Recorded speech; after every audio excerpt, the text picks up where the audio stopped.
Happy Hour Friday starts right now. What's going on? I'm your host, Mike Gill. Josh Henning producing today's show. This is the Sports Bash on 97.3 ESPN and the free mobile app. You can download the app in the Apple Store, Google Play. You can, of course, watch the show live stream on our YouTube channel. Make sure you subscribe to the YouTube channel today. And, of course, we've got Eagles and Lions this weekend. It sounds like Eagles and Lions, such a downer of a game, isn't it? You got 2-5, 0-7. That's the state of the Eagles right now. News out of Philadelphia with the Eagles is this: Miles Sanders will not play. He's been placed on the injured reserve. He will miss at least the next 3 games. So I guess that gives Nick Sirianni even less reason to want to run the football. Although my intuition will say this: with Miles Sanders out, I wonder if he chooses to run the ball. We have asked the question many times. Does he simply not trust Miles Sanders? Well, last week, he finally turned some trust to Miles Sanders. He gave him the ball 6 times. Sanders got 30 yards. That's 5 yards per carry. And then when Sanders went out, he got away from the run for the most part. I mean, Mosher brought up a good point the other day. They didn't have a lot of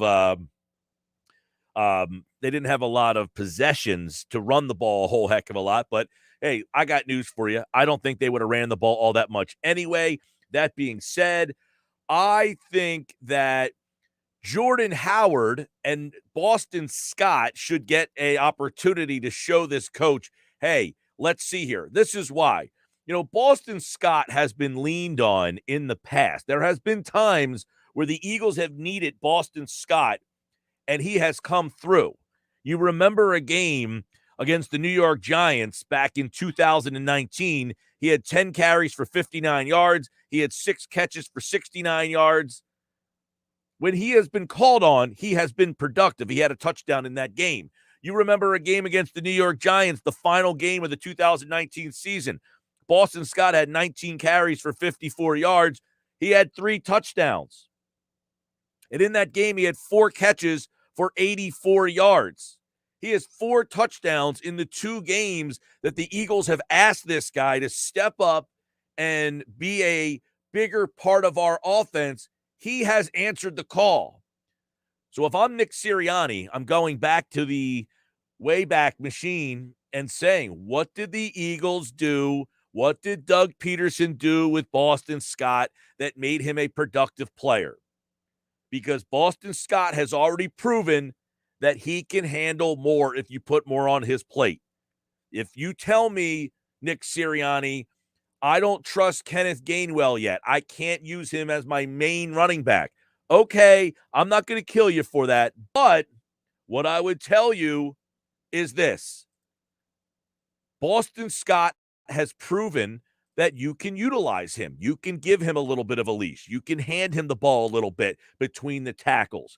You also now have Jordan Howard, who is a veteran player who has proven in the past he has a nose for the end zone. He can get those short yardages. So, couple of things to consider here.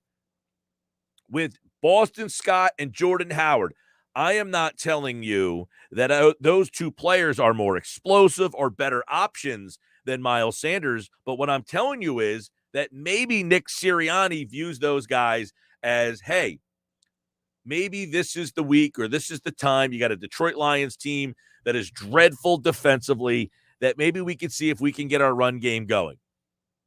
Because we tried it last week. It was working. We fell behind. But let's start fresh. Miles Sanders is out.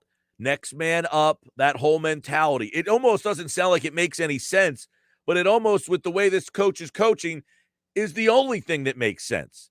Is that, hey, Sanders is out. He's my best option. So because he's out, we need other guys to step up. I'm going to give other guys a chance. Eagles injury report just came out. McPherson is out. Sanders is out. Harris is doubtful. And then everybody else seems to be a full participant. McPherson, by the way, is the rookie 4th-round pick who I'm not sure has a snap this year. I don't even know how he got hurt. Sanders is out for the next 3 weeks, and Anthony Harris would be out again. It looks like he's doubtful, and that means that Marcus Epps would likely take his spot. Kayvon Wallace, I think, is still on the list. 609-403-0973 is the text board. 609-403-0973. You can download the free mobile app in the Apple Store or Google Play, and you can obviously be a part of the show in the live video stream. With Miles Sanders out, Boston Scott's the guy that I'm going with. With Miles Sanders out, I go Boston Scott this week. He's my guy. If I'm Nick Sirianni, look, I know it doesn't sound like, wow, you're putting your whole season in Boston Scott's hands. That's not what I'm saying. You're not putting any season in Boston Scott's hands. But guess what?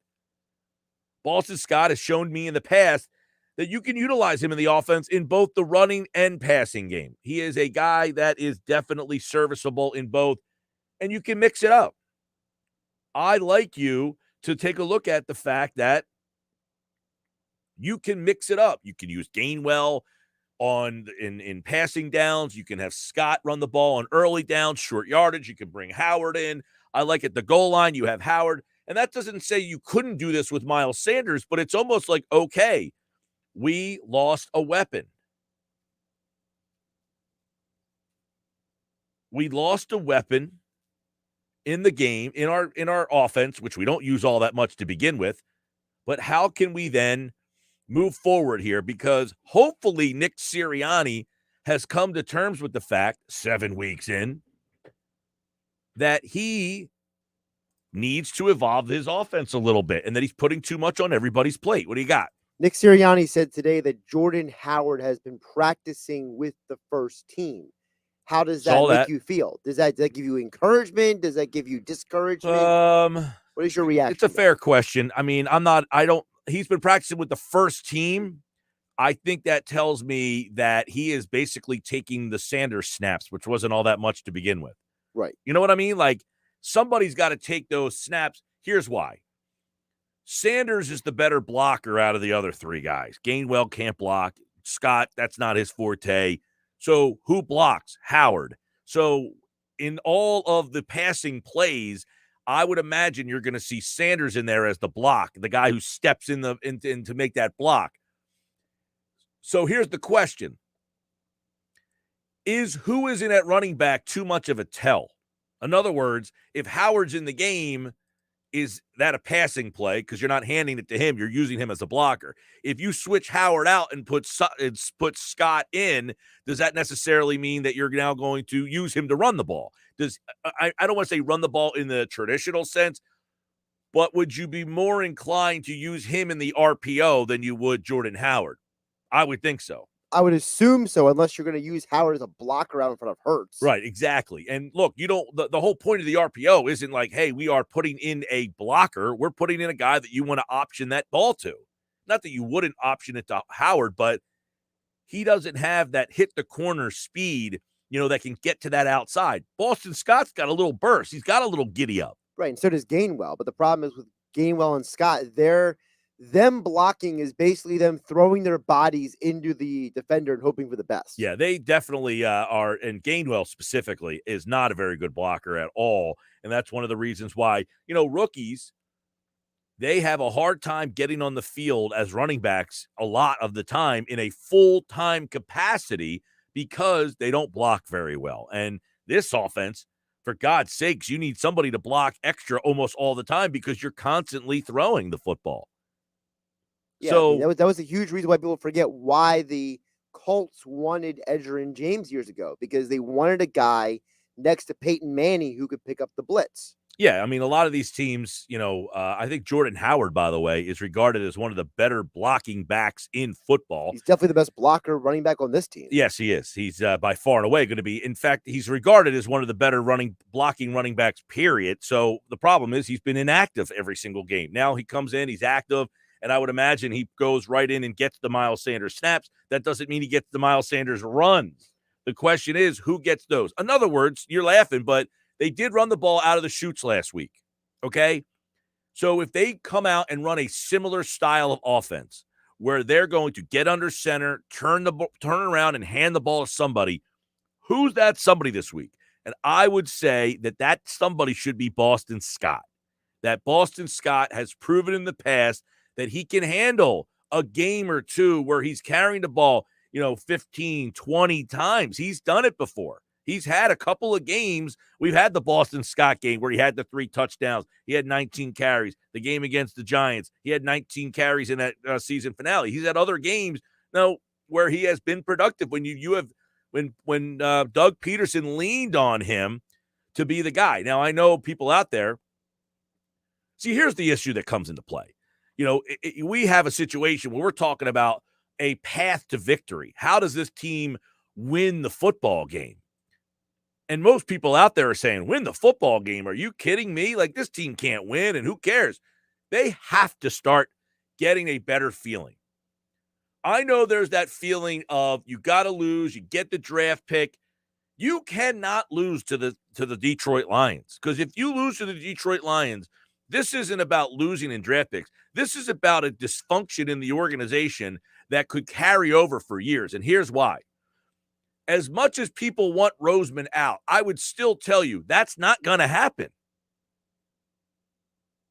And if you are back into another situation where you are unsure of your head football coach, that's a big problem. So you almost better hope this team at least shows some respectability soon. Because I contend that this team has been just not competitive in certain angles for multiple quarters of multiple games. 3 quarters last week, they were a not competitive football team. They were inept offensively and absolutely non-existent defensively. Now, in the fourth quarter, yeah, sure, they fought. They showed a little sign of life. They put some points on the board. They did it in the game before against Tampa Bay as well. I give them credit for not, and I said this to Sal yesterday, I don't think the team's not trying hard. I'm not questioning the Eagles' effort. Is anybody out there questioning their effort? You at least shouldn't question their effort. Right. But I haven't heard anybody. I haven't seen text saying they don't try hard. We're not saying they play hard like Detroit does. Detroit has the appearance that they play harder because their games are closer. They just don't have the talent. Philadelphia, I don't think, is giving the illusion that they're not trying hard or that they're not playing hard. We haven't questioned their effort so far this year. It is, man, this scheme just is terrible. That's a big difference. That's a big difference. And if you start to get to the point where the effort gets questioned, that is a big problem for the coaching staff here. I think the coaching staff is in over its head so far with their scheme and philosophies, but I don't think they've lost the team in that they're just not trying hard for them. If they lose to Detroit, I think that's going to start coming into play, sadly. 609-403-0973. Mike, it doesn't matter if we run the ball, if our defense plays like they did last week. You're right about that. Although if you run the ball, it keeps your defense off the field. Mike, you made me laugh when you said to give Scott the ball 15 to 20 times. Nick doesn't even run it 10 times. Yeah, well, you got me there. I think my point in that is, and I said this before, for some reason, I'm not sure that he trusts Miles Sanders. Maybe with Sanders not there, for whatever reason, he decides, hey, you know what? I'm losing Sanders. I got to do something. Let me hand the ball off to these 2 guys. I don't envision it happening, but if you're going to bring Jordan Howard up, that doesn't necessarily mean you're going to use him. But Nick Sirianni might trust Jordan Howard more. You would say, well, then why doesn't he just play Jordan Howard? It's a good question. But I think there's the whole perception of Sanders. He was a second-round pick and all that kind of stuff, that they just can't not play Sanders. And I don't think that he doesn't like Sanders. I think I do feel that he has a lack of trust for Sanders for whatever reason. And then last week, I think he was saying, okay, I'll give Sanders a shot to show me that he can handle this. And I think Sanders was on his way to showing him, hey, if you want to lean on me, you can use me. You can, I can do some stuff for you. But this week, I think Boston Scott is the guy. I think Boston Scott, when we come back on Monday, if the Eagles win, and that's a big if, I can't believe I feel the way I do about this game. Like, you should feel when this schedule comes out, you're looking at Detroit and you're always saying, okay, Detroit, that's a game you feel pretty good with. But I felt better about Vegas than I do Detroit. Is that odd? I mean, the whole Vegas thing, the coaching situation, I'm not a big Vegas fan to begin with. I think that team is very inconsistent. They don't run the ball all that well. One of the reasons why I can't give them a lot of credence is their offensive line's not all that good. Teams that don't have good offensive lines bother me. I say bother me. I mean bother me in terms of I can't take them serious. That's one of the reasons why I have a hard time taking them serious. They don't have a great offensive line. I think defensively, they're just okay. They do have the two good pass rushers who, by the way, played out of their minds last week and whipped the two tackles of the Philadelphia Eagles. We're going to look at the matchups in this game because there's reasons why I feel this game is not a good matchup for Philadelphia. But is there a path to victory? My God, they're a favorite in this game.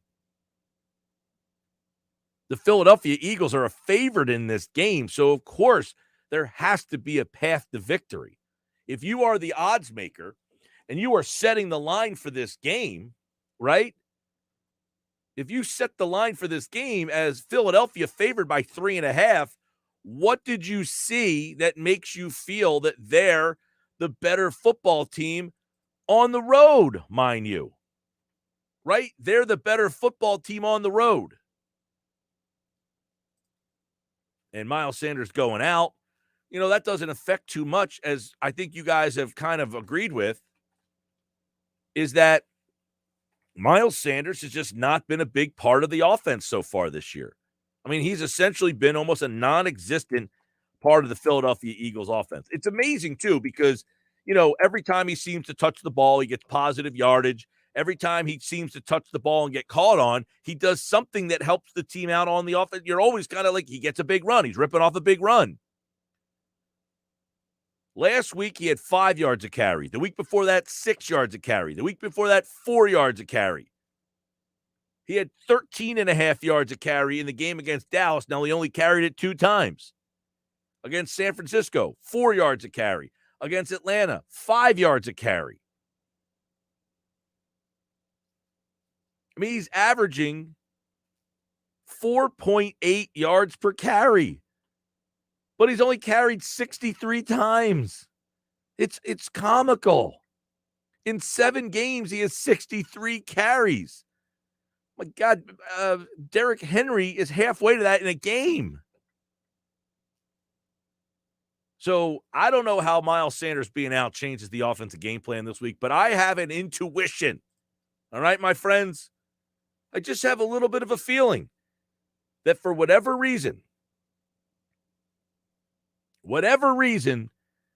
Sanders being out will kind of force Sirianni to take a look at himself in the mirror and say, all right, how can I help my team out? In his own delusional mind, he might think that he does use Sanders more. In his own delusional mind, he would say, we have a lot of RPOs called for Sanders. We're just not handing him the ball in the RPO, but it's still there. It's the option to give him the ball, right? So now, how do we kind of change that with Miles Sanders out? And I think that's really a big storyline in the game this weekend. And I go back to, I think they should go with Boston Scott. Scott, the guy texted in, he's right. I'm going to lower my expectation. I'll say 10 to 15 touches for Scott is what I need to see this weekend. Jordan Howard down on the goal line. He's a guy that can get in. If you can get in that red zone, Kenny Gainwell. I like Gainwell out of the backfield catching the football. I think he's a guy that can still help you in this offense. He caught the touchdown pass last week. I liked how they used him out of the backfield there. And then anything they did with him after that, I thought was terrible. I'm not going to sugarcoat it. I think it was terrible. I think that Sirianni has been an F all season long, except for the Atlanta game. He has been an F- in certain games. I mean, the game against Tampa Bay, it's just been terrible. Can't remember me being this disenchanted with a head football coach as I am with Nick Sirianni. And Sirianni's a guy that I want to like. I mean, I'm not sitting here saying, my God, I came in not giving this guy a chance. No, I came in giving this guy a chance. 609-403-0973, 609-403-0973. Happy hour Friday. Here's my question for you guys out there. It's a simple question to get this day started. Just kind of enlighten me at this on just just a little bit, if you could. How many people out there think the Eagles will lose this game this weekend to the Detroit Lions? 609-403-0973. Hit me up on the text board. Can the Eagles lose this game in Detroit? Or it's just like, in other words, are you guys so out on this team that you're actually thinking they're going to lose to Detroit? Sports Bash Live, 97.3 ESPN. Free mobile app. Download the app in the Apple Store, Google Play. I am Mike Gill. This is the Sports Bash. And it is brought to you by Matt Blatt Kia. They want to get you approved today. Matt Blatt, 6211 Black Horse Pike, Egg Harbor Township. Here we go. Mike McGarry, Paul Hudrick, Adam Kaplan. Happy Hour Friday with the PT. Casey Joyner, one thought every game. A lot last night. Sixers win. Give you my thoughts there coming up next.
227 Sports Bash Friday. Happy Hour Friday, everybody. Hopefully you're enjoying your Happy Hour Friday.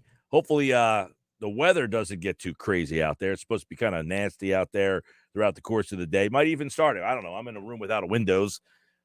Can't see anyway. Don't hear anything yet. Is it raining yet out there? Can't really tell. Not really sure. I'm Mike Gill, at Mike Gill Show on Twitter. You can follow me there.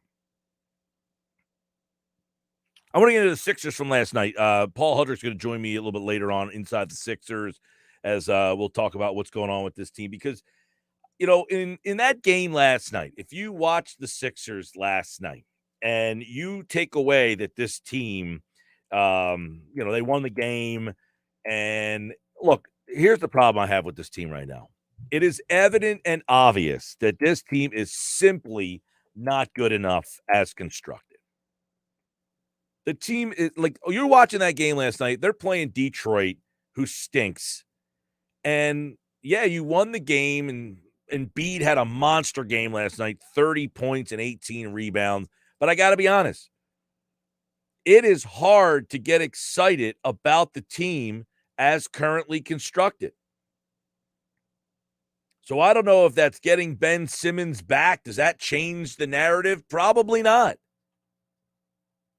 I mean, getting Ben Simmons back doesn't change the narrative unless Ben Simmons comes back and he's a different player, which I'm not anticipating. And I don't think anybody else is anticipating that. So, yeah, the Sixers won. It's great. Nice win. They get the win. You got to get wins. Pile them up. Standings, seeding, yada, yada, yada. But the one thing I think we could take from the game last night, if we're being logical here, is not good enough. This team is just not good enough. You have Embiid last night scored 30 points and 18 rebounds, and he plays out of his mind. After the night before, he looked like he didn't want to be there. He looked hurt. He looked tired. He looked sluggish, whatever it was. He shakes off the pain in his knee last night. He gets 30 points, 18 rebounds. He hits that step-back three. Doc Rivers said it after the game. He imposed his will. The sad part is they needed Joel Embiid to impose his will against the Pistons, who haven't won a game yet. If you're Daryl Morey and you're watching this outfit right now, it's not, hey, the Sixers stink. That's not what I'm saying. But it's evident they're not good enough. And I don't know if this means that Daryl Morey has to put his foot on the gas and figure out what to do or change the narrative or make something different or pull off a trade. But I think it's evident to him that, hey, we're just not a good enough team today, right now, maybe this year. Because if you're counting on Tyrese Maxey, he's a nice player. I'm not hating on Maxey at all. But I talked about it the other day. Maxey's too small. Can't use him in the backcourt together. You can't have a Curry and Maxey backcourt. He had a great game last night, Maxey. This isn't poor on Maxey. 31 minutes, 16 points. I thought he played well. 6 assists, 6 rebounds. He shot the ball well, hit a couple of threes. You get a big game from Embiid, obviously, that you need. You had balanced scoring. Curry hit a couple of threes. I love the kid Niang coming off the bench. He had a couple of threes. Milton came back. He showed you a little offense. Nice team. Not good enough. We're early, really early. But I think you're seeing right now that this team is a stuck-in-the-middle type of team, and that's not what this was supposed to be. You did everything in your power to not be stuck in the middle team. But without Ben Simmons, I hate to tell you, you're a stuck in the middle team. And you might say, well, with Ben Simmons, you're not a championship team. Well, guess what? If you're the number 1 seed, you're in the conversation. I'll take my chances of being the number 1 seed again. It might end in disappointment, but I'll take my chances as the number 1 seed more so than the 8 seed. I'll tell you that, period, point blank. And with Joel Embiid and Tobias Harris, I think right now you're stuck in the bottom half. I don't want to say you're not a playoff team. I mean, right now, if the playoffs were to start, Philadelphia and Brooklyn would be out. I mean, not realistically, I guess, because they let 10 teams in now. The NBA, and this is something that's I was thinking, the NBA has done everything in their power to try to get Zion into the playoffs, and they can't get him in. I mean, they are trying everything in their power. They've created these they've created this play-in games format. They did it at the bubble. They tried to get him in. They did it last year. They've added 10 teams now. They are doing everything in their power to try to get Zion. This is all this is about, to try to get Zion in. And what did I tell you when that draft was happening?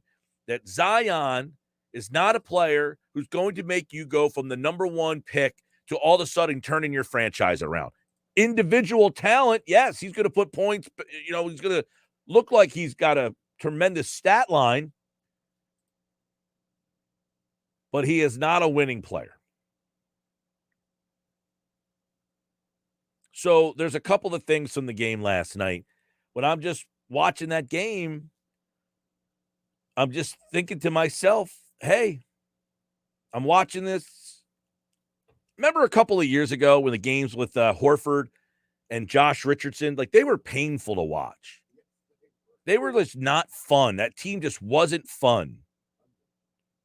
And I'm not saying this team is not fun, not fun. I mean, Maxi's a fun player. Obviously, Joel Embiid, you get to watch him every night.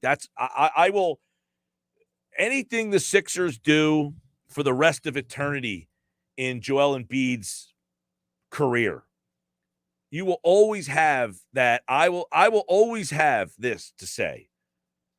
I don't care that the Sixers won 10 games.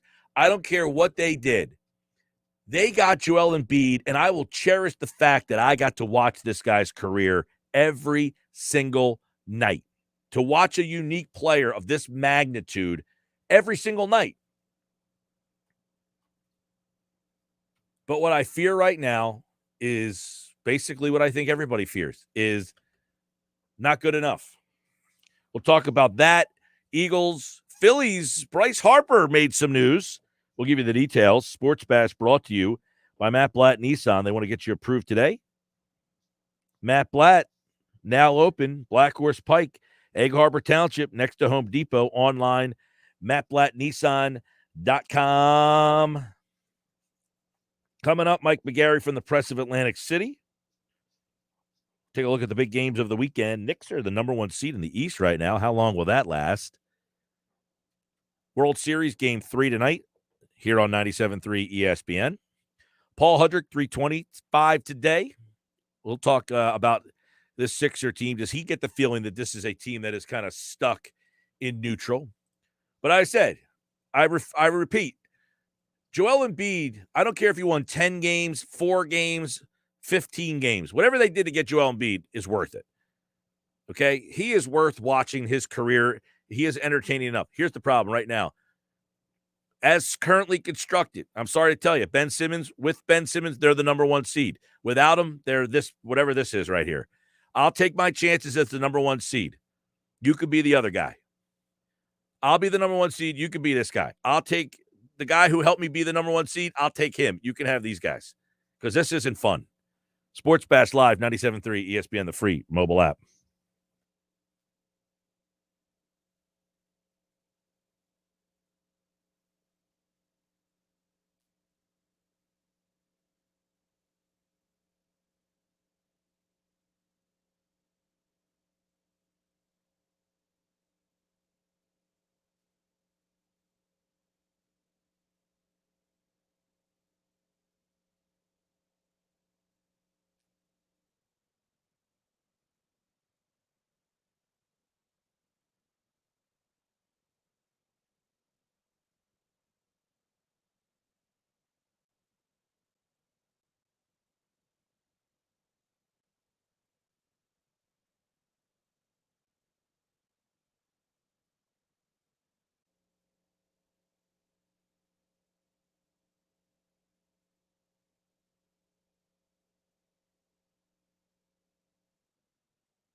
Happy Hour Friday here. I'm Mike Gill. Mike McGarry is brought to you by Calvi Electric, now offering residential services for your home or business online, calvielectric.com. Mike McGarry from the Press of Atlantic City.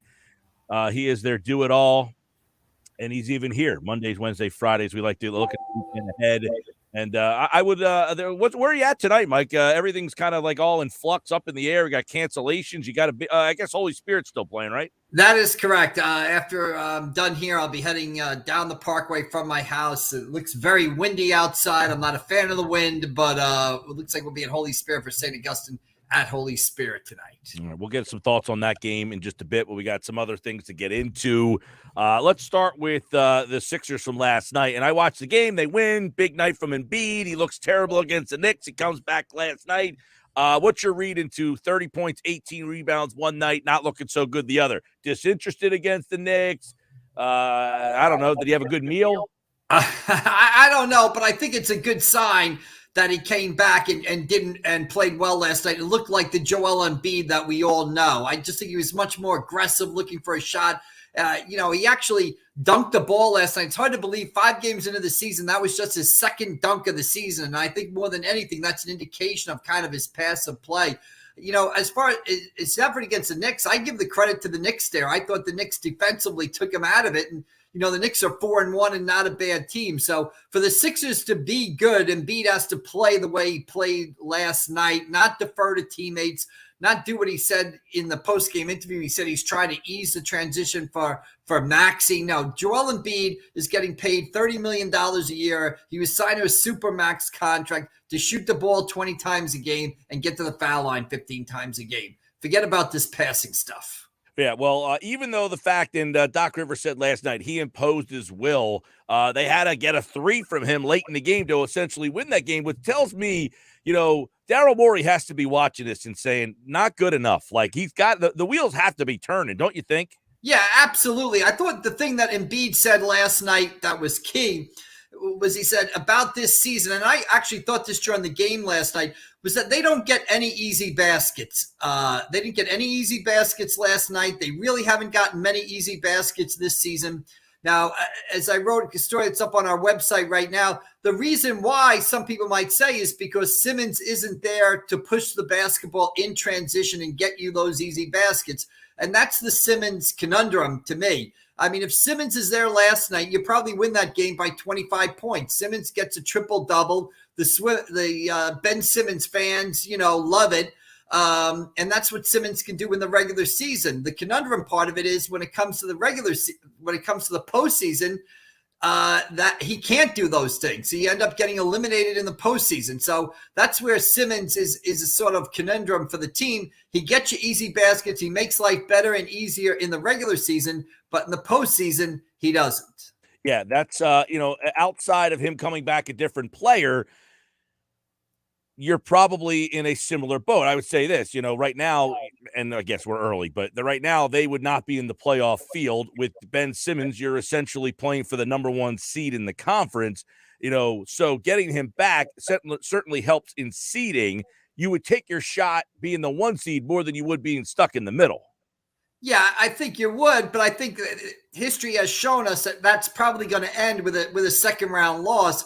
My thing is now, I mean, Daryl Morey has got to know that the combination of Maxey and Milton is not going to work at the point guard. You have to put Simmons in a deal. I've always said it's a package to get some playmakers, some creators. One of the things Doc Rivers said after the Knicks game is he said the Knicks just have more playmakers than us. They have guys like Kemba Walker and Evan Fournier, guys that you might not, don't come to your mind as really great NBA players anymore, but guys who can create shots for themselves and teammates. The Sixers seem to have, especially on that second unit, a bunch of standstill shooters. And Milton and Maxey just aren't good enough. So that position needs to be upgraded with a player that can help you not only in the regular season, but also in the postseason. That would be the goal right there. All right, Mike, on the Eagles side of things, what would a loss to the Lions kind of mean, not for the season, but for the franchise? Well, I think, long term, it probably won't, impact the franchise long term. Short term, it'll probably send a bunch of Eagles fans headed for the nearest ledge, maybe. And this to me is a dangerous game. The Lions played the Rams tough last week. The Lions played the Ravens tough earlier in the season. The Lions played the Vikings tough earlier in the season. And if you look, I just looked at the Lions schedule before I popped on here. If you look at the Lions schedule, there aren't too many opportunities for victories on there. They're off next week, and then they go to Pittsburgh, and then they're at Cleveland, and then they're home for some division games. So I'm sure the Detroit Lions have circled this one and said, if we're going to win a game, it's going to be this weekend. And I think this is a very dangerous spot for the Eagles. Well, and I asked that, if you lose to an 0-7 team, does that force Jeffrey Lurie into, an irrational state? Does he look at things and, maybe make an impulsive type of decision? I don't think so. I'm not talking about firing the coach. I'm just talking about it elevates the impulse. It will elevate the noise around the team. I'll tell you what, if they lose this Sunday and Hurts doesn't play well, you're going to hear Minshew talk on Monday. You're going to see, well, is Hurts the problem? Is the coach's problem? Let's see this offense with Minshew. That's definitely going to come up here, basically. But to me, this season has always been not so much about wins and losses for the Eagles, but it's been about the development of the quarterback, and also see quite honestly, at this point, the development of the coaching staff. Is the coaching staff going to be better? Are they going to get more experience? Are they going to do a better job? So to me, in the long range of things, this is just another step here. But short range, if they do lose, you're going to hear a lot of noise. And the number one noise is going to be, we want Minshew in at quarterback and not Jalen Hurts. Right. Well, I mean, even if you're all right, I know everybody hates Roseman, but if you're Roseman and Lurie, do you not want to say, hey, is Hurts the reason why this coach's offense is not working? Should we put another quarterback in and see if he can execute, or is it the quarterback who's not executing the offense? I seem to think the offense stinks, but do you have to at least look? Yeah, at this point, I don't know. One of the things that I was thinking about this the other day. I mean, Hurts has played 7 games this year. He's played 4 games last year. That's not even a full season. It's 11 games. I still think you have to give him some time. The signs right now are not promising. I think he's kind of like, in baseball, we talk about a guy who's not quite major leagues, but better than AAA. He's kind of a 4A player. Well, Hurts might be that 4A quarterback. He's better than the typical backup, right? But he might not be good enough to be, an elite winning starting quarterback in the NFL. So he might fall into that gap. But I think you owe him at least, 16 games. I mean, that's one of the things I don't want to sound like the old guy on the lawn here, but, we just make decisions on quarterbacks and coaches so quickly today, that it's almost if they come into the league and they're not an immediate success, boom, you're on to the next guy. I mean, guys don't look what's in Miami with Tua. He went from being the savior to now he's got to go. I mean, guys don't get 2-3 years anymore. Guys get, it seems 2-3 games. So I think Hurts, the signs are not promising now, but I think you owe him at least 16 games, the equivalent of a full season. 16 meaning the 4 last year. Correct. At least. Okay. So for instance, here's the hard part, Mike. Their schedule, it lightens up a lot. I mean, this is a winnable game. I know the Chargers are probably better than you. Denver's a winnable game. The Saints got a very good defense. You got the Giants, the Jets, Washington, Giants, Washington. At what point, if they're losing these type of games, do you say, we gave you a chance, man. You couldn't beat Denver. You couldn't beat the Giants. You couldn't beat the Jets. Yeah, I think, to me, you got to give them a chance in a few of those games, right? I don't think if you're going to say that's when the schedule eases up a little bit, and I think it eases up when they get to those division games against the Giants and the Washington football team. I don't think Denver at Denver, the Chargers, those are tough games. I think you owe it to him to, at least let him get to those games and at least play 1 or 2 of those games. That's going to give you, if you do that, and then you want to pull the plug there and you want to say, well, let's see what Minshew does, then you're going to have 3 to 4 games on the back end where you can look at Minshew, basically. And you already have an idea of what Minshew is. You have plenty of video on him from your Jacksonville days, basically. All right, Mike McGarry. Bryce Harper was the most outstanding player. Is that a precursor for him winning the MVP? Was he your MVP? I don't think he was the MVP. I'd put him up there at very close. Obviously he's top 3. To me, the MVP, the guy on the Braves, Riley, probably, got the award with Harper and Tatis right behind him. There's no doubt that Harper had an outstanding season by the numbers. I tend to think of MVP as a different type of award than just player of the year. When I think of player of the year, I think of just you're looking at the numbers. When I think of an MVP, I'm thinking of a guy who has a great season and also helps his team win. I know that might be a sort of old school way of looking at it, but that's the way I kind of look at it. But there's no doubt that Harper had an outstanding season. Whether he becomes the MVP or not, we'll have to wait and see. But to me, the Phillies just didn't win enough games for him to get there. John Middleton says that he had one of the greatest seasons in Phillies baseball history. Well, that might be a little hyperbole. It was an outstanding season. I'll tell you this. It depends on what one of your greatest is. If you want to go one of the top 10 seasons in Phillies history, boy, I mean, you could probably make a case that it's in the top 10 years by a Phillies player. So you want to say one of the greatest, okay. Depends on what kind of round number you want to call one of the greatest. Is it top 3, top 5? I don't know, but it's probably in the top 10, basically. All right, that will be announced later on. Mike, you mentioned the game tonight. Now, this game was supposed to be played a couple of weeks ago. Spirit is hosting St. Augustine. This game was supposed to be a couple of weeks ago. There were some COVID issues. Correct. That game is now a couple of weeks later, but the game has kind of changed in its magnitude from 2 weeks ago. Yeah, at the time, Holy Spirit was ranked number 1 in South Jersey. Since then, Holy Spirit has run into a whole bunch of injuries, and they've lost, I believe it's 3 in a row. They're 3-4 going into tonight's football game. St. Augustine, meanwhile, is rolling. They're 7-1 in number 1. It's always a big rivalry when these two teams meet, but what you have here is two teams that are kind of getting ready for the playoffs. This is the final week of the regular season. Playoff fields will be announced Sunday. Playoff games start next weekend. St. Augustine and Holy Spirit are in. To me, can St. Augustine keep rolling and build some momentum to take on those powerhouses up in North Jersey, those North Jersey non-publics that are among the best teams in the country? And can Holy Spirit kind of get back on track here with a good effort and build some momentum to go into the non-public B playoffs next week? All right. So this is the final week of the regular season, correct? Correct. How many Thanksgiving Day games are there? 1, 2? Boy, there's a handful. There's a couple on Wednesday night. You got Oakcrest, Absegami, Middle, Lower, Vineland, Millville, Atlantic City, Holy Spirit, Ocean City, Peeville, and I think St. Joe, Winslow Township this year. So I think you have about 6 or 7 basically around kind of 3 weeks from now in that period. All right, so there are some more regular season games left, but this is the final regular season, then the playoffs, Thanksgiving, and then the championship week. So we got about another month left of the high school football season. Right. Looks like we're going to go hopefully to the first weekend in December. There's a mix of games.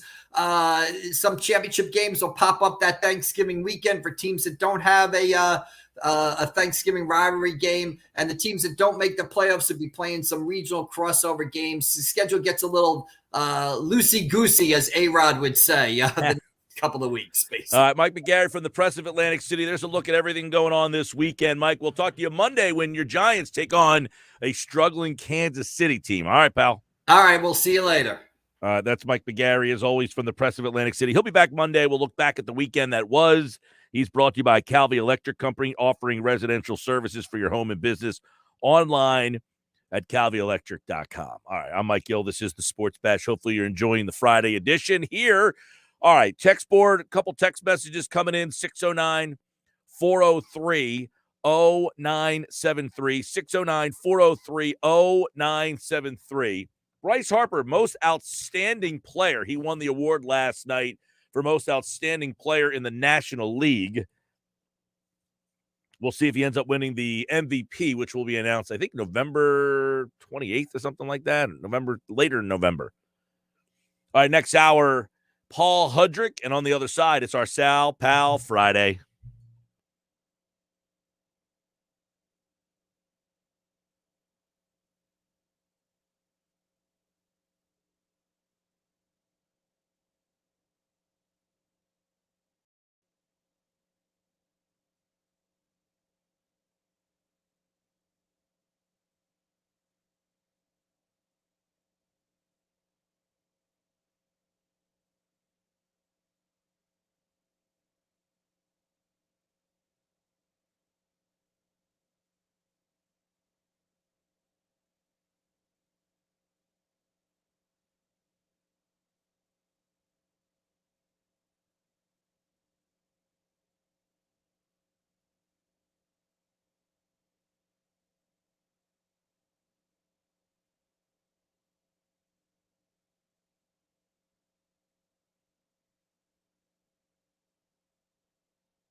All right, just after 3 on a happy hour Friday. Pete Thompson tonight, 440, One Thought every game. Casey Joyner, Jeff Kerr on a Friday as usual here. Adam Kaplan, football at 4. How will the Eagles move on without Miles Sanders this week? Text messages coming in. 609-403-0973. 609-403-0973. Also, Paul Hudrick this hour as well. I'll answer your text messages coming up in just a little bit. Keep them coming. 609-403-0973. 609-403-0973. Download the free mobile app, and you can message us through the phone as well. And, of course, if you're watching the show on the YouTube video stream, you can message us through there as well. I'm Mike Gill. Follow me on Twitter at Mike Gill Show. And on this Friday, it is a Sal Pal Friday. So our conversation with Sal Paolantonio as we take a look at this franchise. What if they lose to the Detroit Lions? I mean, the Sixers played the Pistons last night. They took care of business in the Motor City against a winless team. But could the Eagles follow suit? And what are some of the things that have to happen to make that happen? My conversation with Sal Paolantonio, as we always have a Sal Pal Friday. This is our conversation from yesterday's show. Take a listen. Let's get into it. Sal Paolantonio, thanks to our boy Johnny G and the Burger Realty team in Ocean City. Sal is back as we look at the Eagles and the 0-7 Lions, Sal. And I shudder to ask, what would it be like in the city, in the Delaware Valley, should the Eagles lose to a team that has yet to win a game yet? Michael, this is definitely a big moment. This is a watershed moment for Nick Sirianni and for Jalen Hurts and for this entire coaching staff and for this entire organization. You absolutely cannot lose. You cannot go up there and get dump trucked by the Detroit Lions. It can't happen. As much as I would, the pandemonium that would happen, and we can get into some of the things that might start to be asked, this Detroit team is not as bad as the 0-7 mark indicates. So it's a scary thought here. If you're the 2-5 team and you're going in thinking, oh my gosh, how are we going to, because Detroit, quite frankly, fights hard. They've been in a lot of games. They've been competitive, where Philadelphia, quite frankly, has not been competitive. Well, they're 0-7 Detroit, Mike, but they're 4-3 against the spread. So, it shows you the competitive nature of how competitive they've been. Yeah, and I would not say the Eagles are non-competitive. I think that you look at the games and then you go back and look at the film. Players are playing hard. They're playing hard. Mm-hmm. There's fierce. There's certain exceptions, of course, and I don't want to go through any kind of name calling on this show or any other show because these are professional athletes, and you have to respect that they're going to pay. They're going to play for their pay. But there are young players on this team that are playing very hard. Jalen Hurts is playing very hard. Jalen Reagor, Devontae Smith, Jordan Mailata playing very hard. On the defensive side of the ball, you have young players who are playing very hard. The problem is they just don't have a top-notch roster. And, they are getting behind early because their coaching staff, in my view, is not setting them up for success. Yeah. No, I want to make it clear, Sal, that I agree. I'm not accusing the team of not playing hard. I don't think that they are quitting or not playing hard. I feel like what you're indicating right now, scheme, play calling, not prepared. I don't know that this team has been prepared enough to compete at the level that maybe they could. Yeah, but let's focus on your point about the Detroit Lions. They're better than their 0-7 record. There's no question about it. In the old adage is you are what your record says you are. But when you're 4-3 against the spread, that means you're a tough out. Now, I realize that Jared Goff has lost 10 consecutive games, including the playoffs. And it's not even close. The next guy on that list is Davis Mills, who's lost 5 straight starts. So Jared Goff has lost double the number of consecutive starts than the second guy on the list. That's ignominious. That's tough. And you could say one of two things is going on with him. Either, he just doesn't know how to finish to win, or he's had some bad luck. So I'm going to say that it's both. And I think both of these quarterbacks Jared Goff and Jalen Hurts have bad accuracy. And for Hurts, most of it is outside the pocket. For Goff, most of it is inside the pocket. Hurts has 3 straight starts where he's completing less than 60% of his passes. Michael, you really can't be an NFL quarterback if you go 3 straight games and you're completing less than 60% of his passes. And it's not like he's played the 85 Bears. Mm-hmm. Really, you look at it, we're looking at the Panthers. Okay, where's the defense there? They had hardly any pass rush, and they were really banged up defensively. The Bucs came in with guys off the street playing in the secondary. Right. They're one of their starting corners. Richard Sherman went out in that game with a hamstring injury, and they brought a guy in who would just basically join the practice squad. And then Las Vegas, not lighting it up defensively by any stretch of the imagination. So 3 straight games where he's had under 60% completion rate, tied with Zach Wilson for the longest streak by any starting quarterback this season. Zach Wilson, rookie, weeks 1 through 3, he was under 60% completion rate of his pass.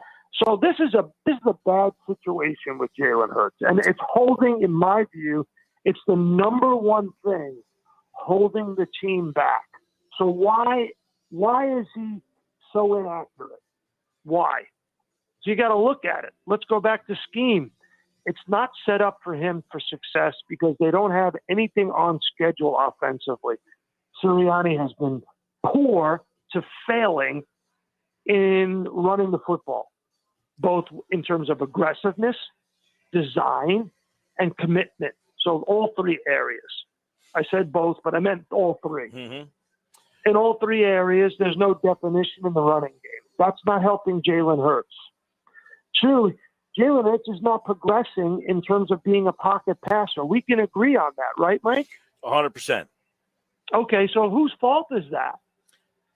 This is the what comes first, the chicken or the egg type of question, because, Sal, as you know, everybody loves a quarterback controversy. And as soon as Flacco got traded, Bo Wolf from The Athletic says, hey, are you thinking about making a quarterback change? You want to see Gardner Minshew? At what point do they say, does Jeff Lurie say, is my head coach's offense no good, or is the quarterback running the offense no good? At what point do you need to maybe see a different quarterback to see if someone else can run this offense or if this offense is no good? Well, Mike, let's look at it this way.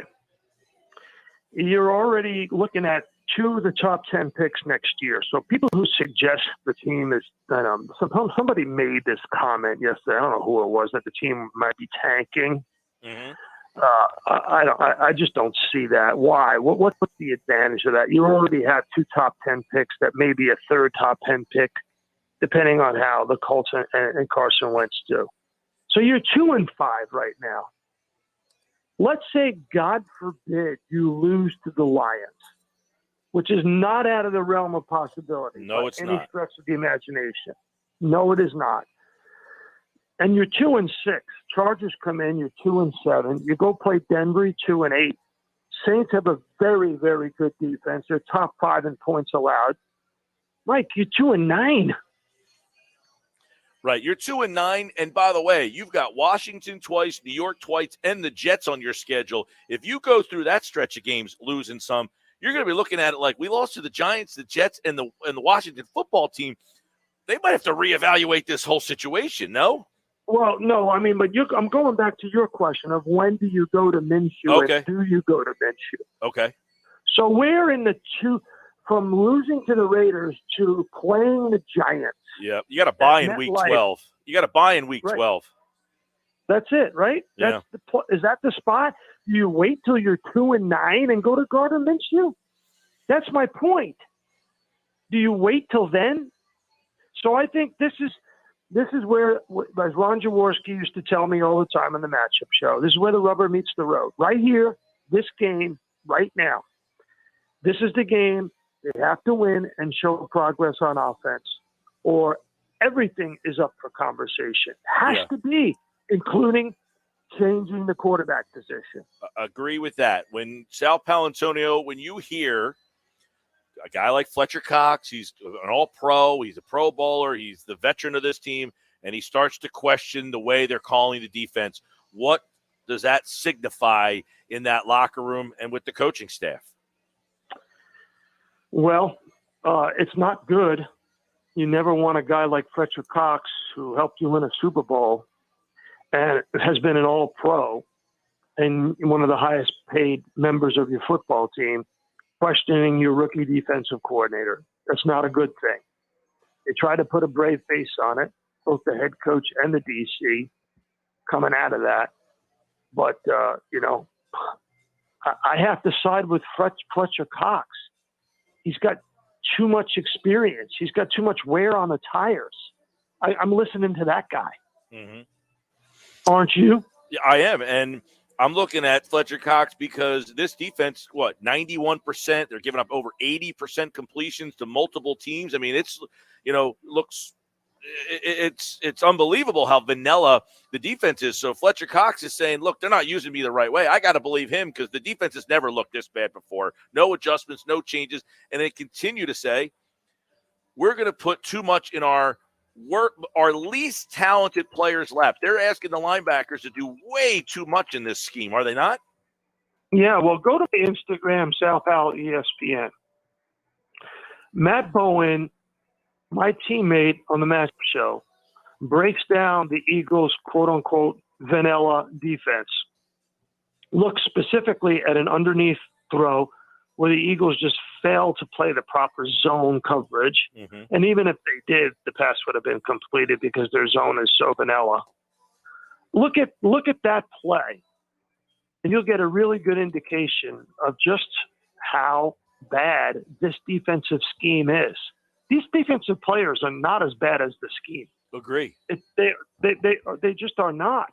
Well, I would make an argument, Sal, that Steve Nelson, who's a professional, he's not great, but he's a professional, and Darius Slay are better than anybody Jim Schwartz has had the last couple of seasons. They're the best two corners in the division. Well, Diggs might have something to say about that now. All right. Okay, I'll give you Diggs. Okay. They're in the top 5 two corners in this division. So you're absolutely correct. Mm-hmm. Now, I don't know about, Rodney McLeod.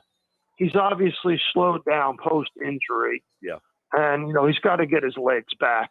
That's tough to do for a safety when you're asking him to run as much as you're asking those safeties to run. And they're covering a lot of ground. And they can't let anything get past them. So, there are issues personnel-wise, for sure, with the linebackers and the safeties. But if you're not blitzing, and I say every week now, in your inbox on Tuesday, I get it from ESPN Stats and Information, and I hope, Michael, that you're sharing it with your audience. Every Tuesday in your inbox, I'm sending you the blitz percentages. Yep, dead and last. The Eagles, dead last. Michael, if you're giving up 80% completion rate on a routine basis, 80%, I can't even believe I'm saying those words. 80% is a joke. If you and I go into the parking lot right now, I guarantee you, with no coverage, just throwing it, we won't make 80%. We won't do it. Yeah. There won't be any pass rush or anybody covering us. So, listen, 80% is silly, but if you're in week 7 and you're allowing the opposing quarterback to complete 80%, Mike, try something different. Absolutely. Try blitz. Try blitzing 5. If Sal, 5 so far, work, this is worse. 6. This is worse than Billy Davis. This is worse than Castillo when he was running the defense. Right. So it's but I don't even want to go into those comparisons. Just go to the Super Bowl last year. Andy Reid could not protect Patrick Mahomes with 5 offensive linemen. He was running all over the field, his young quarterback. Todd Bowles was just wearing him out. The defense of the Bucs wearing out Patrick Mahomes. Why did Andy Reid add an extra blocker? Why doesn't Jonathan Gannon add some extra rushers?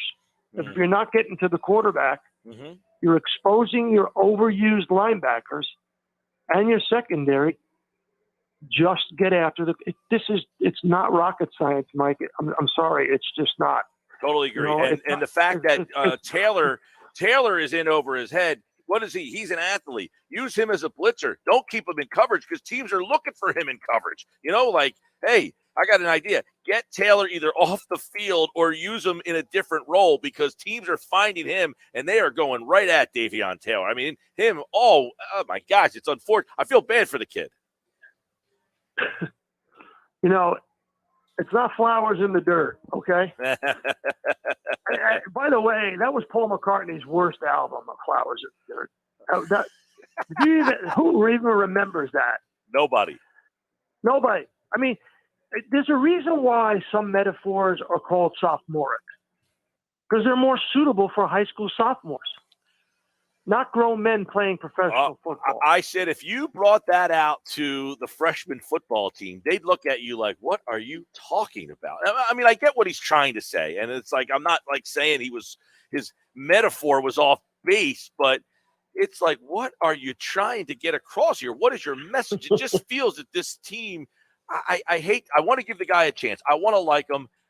And unfortunately, I'm like, man, this has been very difficult so far. I think he's done a terrible job as a play caller, to be honest with you. Just an awful job as the offense. I thought he did a great job in the first series. They ran the ball. They had play action. God forbid you threw a ball to the tight end in play action, Sal. He caught the ball. You set up a touchdown, and then they got away from it.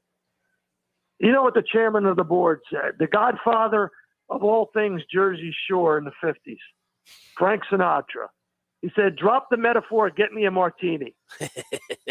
And, that is a metaphor for what? Hey, just give it to me real, man. Right. Give it to me straight. Give it to me straight. This is Philly. You got to keep it real. Well, that great book about Allen Iverson was Keeping It Real, that Larry Platt book that he wrote. Keep it real. And that's what players want. They don't want flowers in the dirt, Mike. No, they just don't. You're absolutely right. All right. So obviously Detroit's here. This is a team that plays hard.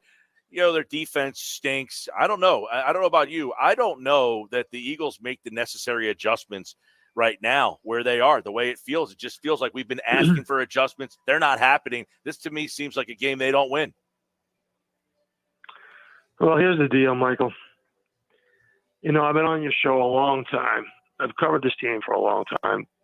There's just no way in the world with a straight face that I could face people and say I picked the Lions to beat the Eagles. I just can't do it.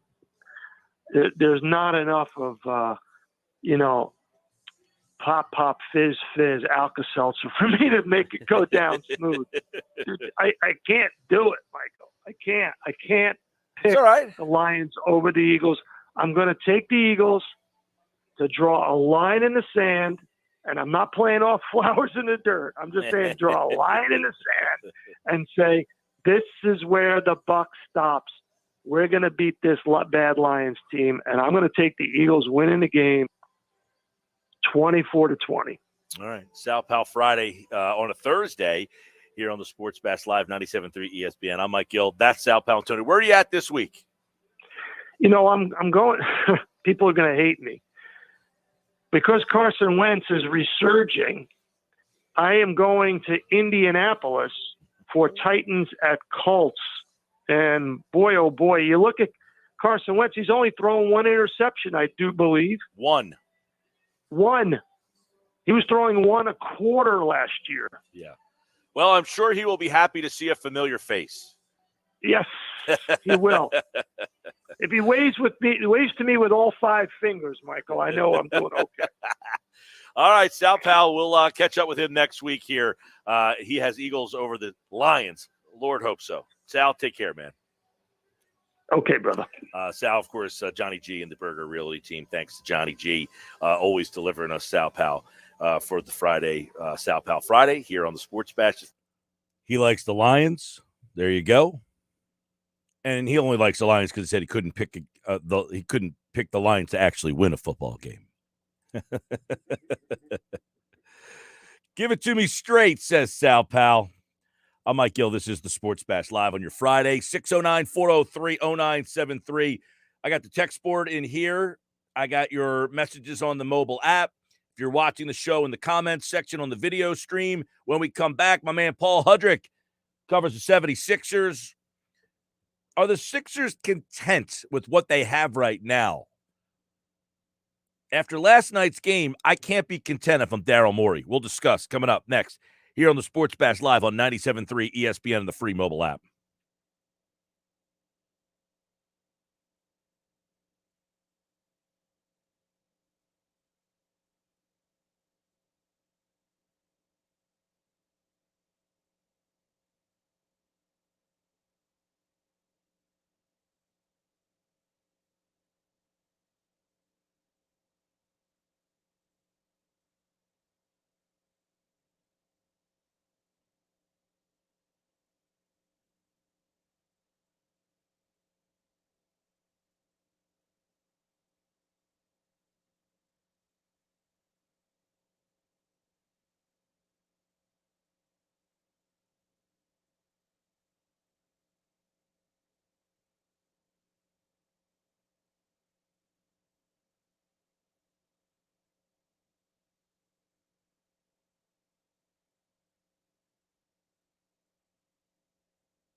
327 Sports Bash Live, 97.3 ESPN. The Sixers with a win last night over the Pistons. And I got to tell you, like, something's missing here. Something's not right with this whole situation. And I don't think getting Ben Simmons back, fixes it. What will fix it, potentially, is moving Ben Simmons or getting a better version of Ben Simmons back. That I don't see. Now, unless Ben Simmons comes back and he is just a completely different player, I'm watching this team and I'm thinking, and I'm watching and saying, this is a team that's just not good enough. Have they made the necessary improvements? I'll ask Paul Hudrick when he joins us here for Inside the Sixers in just a minute. They got Niang. They added his three-point shooting, which, helps this team. They need a guy like Niang's pretty good. Having Maxey play a bigger role. What happens when Simmons comes back? If he comes back, what happens to the Maxey-Milton combination? I think that's something to kind of talk about as well, because if you're just saying, hey, Simmons is coming back, we don't even know that. But if he just comes back, what happens to those guys? What happens to Maxey? What happens to Milton? What are their roles? Right now you've got the two of the guys. You got Maxey and Milton kind of split in that time, and that kind of gives you a different dynamic. But if you have the third guy into the mix, last night you had Milton come back, Milton come back last night, and he played. He gave you a little lift off the bench offensively. Now, do they keep him on the bench? I think there's a lot that kind of goes into the way that this thing is going to be handled here moving forward. And I don't know when Ben's coming back. I mean, somebody actually asked me the other day, hey, what's this Simmons could come back? They got a West Coast trip coming up where Philadelphia is out west. They play at the Jazz on the 16th. They're at Portland on the 20th. They're at the Kings on the 22nd. They're at the Warriors on the 24th. So they have a whole West Coast trip coming up. I mean, do the Sixers bring him back out west and let him kind of, have a week or so to kind of get back into the mix while he's 3,000 miles away? I don't know. I don't think that there's a definitive timeline where you're just like, hey, let's bring him back and get him incorporated. Apparently he worked out yesterday. He's been shooting with the team. From what I understand, he's been in good spirits. I mean, I'm not there. I'll try to talk to Paul when we connect with him here. But one thing's for sure, this team is lacking something. And I'm not sitting here telling you they're lacking Ben Simmons, but they're lacking something. I mean, for them to go toe-to-toe with Detroit last night. Look, I get it. Like, you're not going to blow everybody out, but that was a fight last night with a team that is just not very good. I'm not here telling you they're missing Ben Simmons and he's the reason why they are what they are. Even if you get Ben back, I get it. They're going to be better. There's no question about it. They get Ben back, they're going to be a better basketball team. But that better basketball team comes with more questions still. It's not definitive answers. It's still more questions. Ben comes back. What happens to Maxey? Ben comes back. What happens to Milton? How do these guys split the time? Who goes where? I mean, here's what I like. I like Drummond. I think he's an upgrade over Howard. I like Niang. He's a good upgrade over – they didn't really have a guy behind Tobias Harris last year, so he's an upgrade there. You've definitely got some upgraded situations. But realistically, they didn't have the money to do anything. They didn't have the cap space to do some things. So what this team is counting on is development from their own players. Maxey, one guy who, and by the way, they picked up the options on Milton, Maxey, and Thibault today, which was kind of a,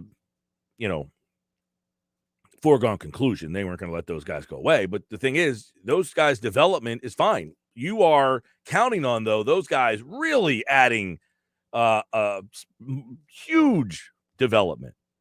And I like Maxey. He can score, but again, he's not a finisher yet. Maybe he will be in a couple of years. And I'm okay saying, hey, I'm willing to give him a shot. Like right now, Maxey to me is Jalen Hurts.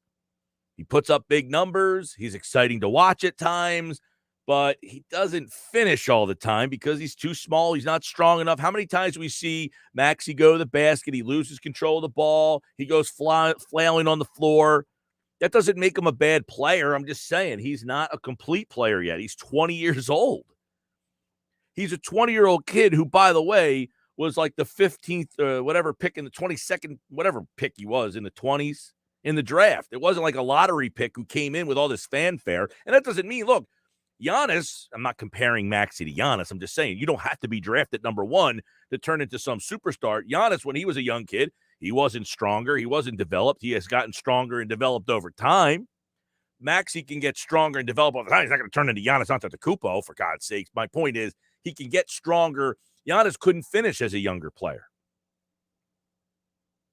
He just wasn't strong enough yet. So I think Maxey, if he adds some more bulk and strength, he can get to the basket, and he gets to the basket. He does get to the basket. But when he gets to the basket, you're in a situation where a lot of times he's not strong enough to finish. It seems like Doc is putting Maxey, in interesting situations now too. Like if you watch him last night, he takes the ball and he gets to the basket, bang, he gets the layup. But that's with him with the ball in his hand. What are you noticing from Maxey when he doesn't have the ball in his hand? That's an interesting thing too. You're seeing a little bit of him, Maxey kind of off the ball, almost like a lost puppy sometimes out there. Earlier this week, I wrote that article on the website about what Tim Legler said on TV about how Maxey's a really good player, but he shouldn't be in the starting line because the Sixers don't have a real playmaker. Is that where the problem is for this team in your eyes? That is, no matter what happens on the floor, who is on the floor, they just don't have the playmaker to keep the offense going consistently. Yeah, I mean, Maxey is a guy who he's good with the ball in his hands, but he's not a distributor. He's not a facilitator. So it's clunky with him trying to get the ball to Joel Embiid, who you want to run everything to. Correct. He's not a real point guard. And some he's would a combo guard. Yeah, he's a combo guard. He can dribble. I mean, he's not like he's not stiff. No, I'm trying to man. Is it Friday? Is that what the problem is? He's here? not It's happy JJ hour Redick. Friday. Yeah, exactly. He's not JJ. He's not a detriment with the ball in his hand. Like he's not a bad ball handler. He's got a good handle. It's just that he's got a good handle, but he's not a great distributor. He doesn't have that yet. Although I think he's getting better. I think he's growing into that. But you're asking the guy to grow into that at 20 years old. Now at 23, 24 years old, when he's got 3-4 seasons under his belt, he might be really good at that. That might be something that and it might be great that you look back and say, hey, in this season, he played that role and he made mistakes and he wasn't great at it. But now look where he is. I can see him getting better. I can see him becoming that guy, but he's not that guy right now. Well, look what happened with Jamal Murray. When he first came into the NBA, he was a good player, but he wasn't the player that he is now in terms of a much better point guard, a much better distributor, a much better guy to play off of his big man, Jokic. When Murray first came in the league, he was not that guy. Yeah, well, one thing, too, is Murray's a great shooter, and I don't think that's going to be the case. Well, I don't want to say he's a great shooter. He is a streaky shooter. He can get really scorching hot. To me, the biggest growth in Murray's game, though, has been the fact that he has now become a good playmaker. But he wasn't that when he first came into the league. And I think that was a big reason why last year and the year before we looked at the Nuggets and we're like, could be Western Conference winners. Like this is where the Zaire pick haunts the Sixers. Talented draft that got nothing. Yeah, I mean, I agree. Looking back, hindsight 2020, they had Bridges. They traded him. The whole thing was they didn't trade Bridges for Smith. They traded Bridges to get the pick. Right. The pick they traded that turned into Tobias Harris. Right. Harris was the player that they got in that draft, essentially. They traded the pick they traded Bridges to get the pick. They didn't trade Bridges to get Smith. Right. The problem, I think, what that guy's saying is there was talent in that draft. There was. That was the Michael Porter Jr. draft. I loved Michael Porter Jr. in that draft. Oh, you were banging the table to get that guy. They ended up not taking him. They obviously, if you go back to that draft, what year was that draft? What was that, 2018? Yeah, Zaire Smith and of all the guys in that area too, I mean, he was just, I don't even think he's in the league anymore right now, but in that draft class, 2018, good call by you. The 2018 draft where the Sixers took him at 16. I mean, DiVincenzo, he's a player that would help. Huerter, he's another player that would help this team. So they had a couple guys right in that ballpark. Shamet, they ended up taking at 26. But there was guys in that ballpark that, Porter. There were guys that would have made sense. The Sixers drafted 12. It's a shame that 11 went Shai Gilgeous-Alexander. Actually, they drafted 10, excuse me. They drafted 10. Right. They took Bridges at 10. Could you imagine if they took Gilgeous-Alexander and traded him away? Oh, my gosh. I mean, not that Bridges is still a very good player. He turned into a very good player in this league. He has. So I get it. Hindsight being 2020, obviously, Bridges for Smith, not a good trade. But that wasn't the trade. People conveniently leave out they got that Miami pick, which was the valuable part of that deal. They used that pick to get Tobias Harris. The problem is people don't love Tobias Harris, so you're almost saying you'd rather have one of the guys in this draft class, which is a fine statement to make. But if it's well, here's my problem with that, Mike. If you don't have Tobias Harris right now, let's say you had, I'm just going to throw out there DiVincenzo or Huerter. I'm just throwing that there for conversation. You're not any better. You're not any better because you know what you lose without Tobias? You lose his almost double-digit rebounding every night. Tobias is a huge value for this team as a rebounder on the weak side of Joel Embiid. He's the guy that hits the glass when Embiid is out there doing his thing. All right, we'll try to touch base with Paul. We might have got mixed up on some time stuff here. Now that I'm going back through our messages here. See if you can maybe shoot him a text, remind him what's going on. Sports Bash Live, 97.3 ESPN, the free mobile app. I'm Mike Gill. We'll come back, try to catch up with Paul. We got football at 4, Adam Kaplan. I see your texts. I'll get to those. And if you hit me up on the free mobile app, I'll get to those as well. It's a busy show. Friday edition, World Series, Game 3 tonight.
3:44 on a Friday.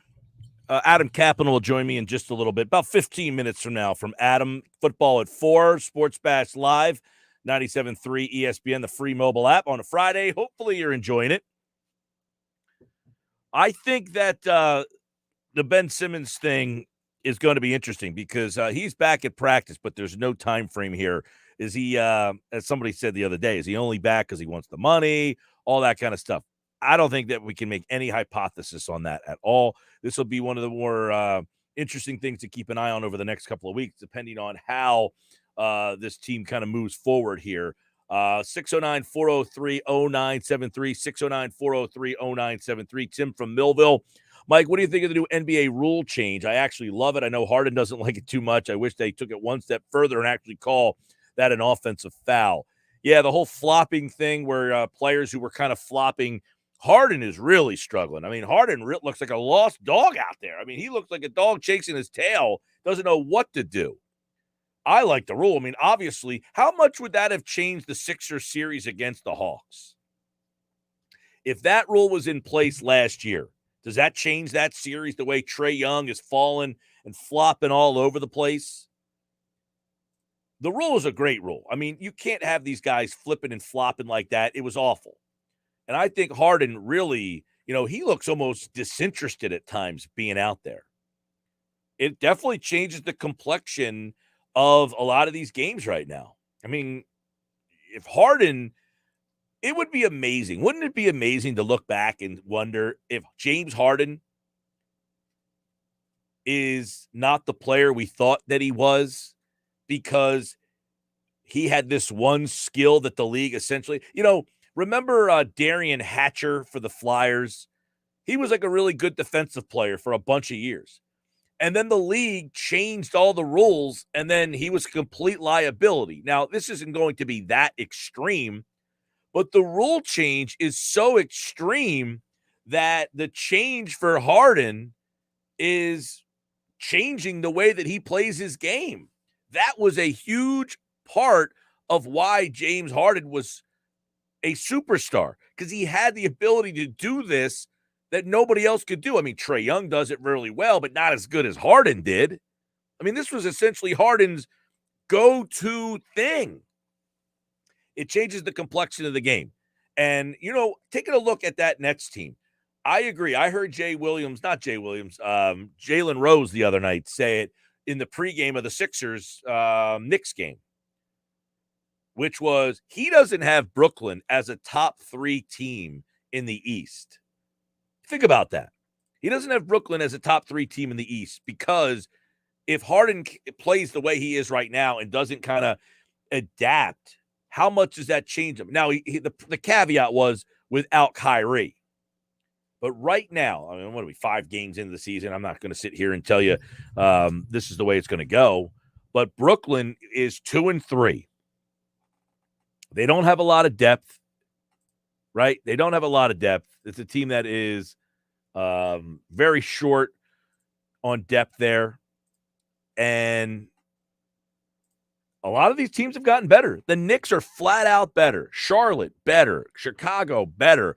Washington, probably not a top 4 team, but significantly better. Miami's better.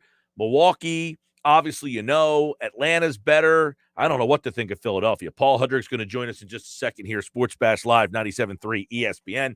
We'll try to fit in a couple questions with Paul before we hit the top of the hour in football at 4. But I know that the path through the East is a lot more difficult than it has been in years past. And if James Harden isn't scoring, what's he scoring, 17 points a game right now? That is a big difference maker in the East. All right, there's Paul. Let's bring Paul Hudrick in real quick. We're going to be short on time, Paul, but I want to get a couple thoughts from you. One, the takeaway from watching that game last night. I mean, they're in a fight last night with Detroit.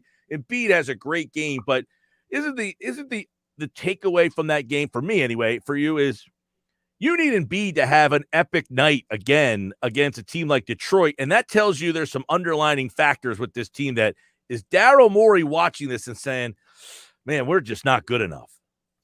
I go back to the same issues they've had, honestly, for years at this point. Because, like, I think we've talked about before, these losses aren't exclusive to the Doc Rivers era. They're not exclusive to the last 2 seasons. Like, these losses have piled up, and it's because you don't have a playmaker at the end of games that can just get you a basket. You don't have a Jimmy Butler, which that really, as long as Ben Simmons and Joel Embiid have been here, that's the only player that they've had that kind of fits that mold. So, right. So this isn't Paul Simmons returning helps a lot of this. He just kind of adds more questions. Yeah, I mean, having Ben unless Simmons he's a new guy. Sure, but I think he helps in the sense that maybe he can help you push the lead out a little bit bigger, perhaps, or maybe you don't get into a point where, because like last night in the first half, they struggled in the first half even against Detroit. Detroit had the lead for a lot of the first half.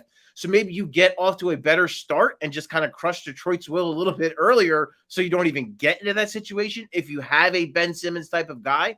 But yeah, late in games when you play like the Brooklyn game, if you have Ben Simmons, that doesn't really help you. Like you said, unless he's a changed guy, unless he's going to be creating, unless he's going to be taking more shots down the stretch, it's not going to help. You still like it's a coaching. There are certain aspects for sure that are coaching, but I think the bigger issue is, and the bigger problem, and it has been for years, is they just don't have a guy down the stretch they can give the ball to. Agree. Now, getting to see the team without Simmons, does that help Morey formulate opinions like, hey, I was hoping, like Maxey, I'm not knocking Maxey. He's a very good player. I think he's going to be even better 2-3 years down the road when he gets a little stronger.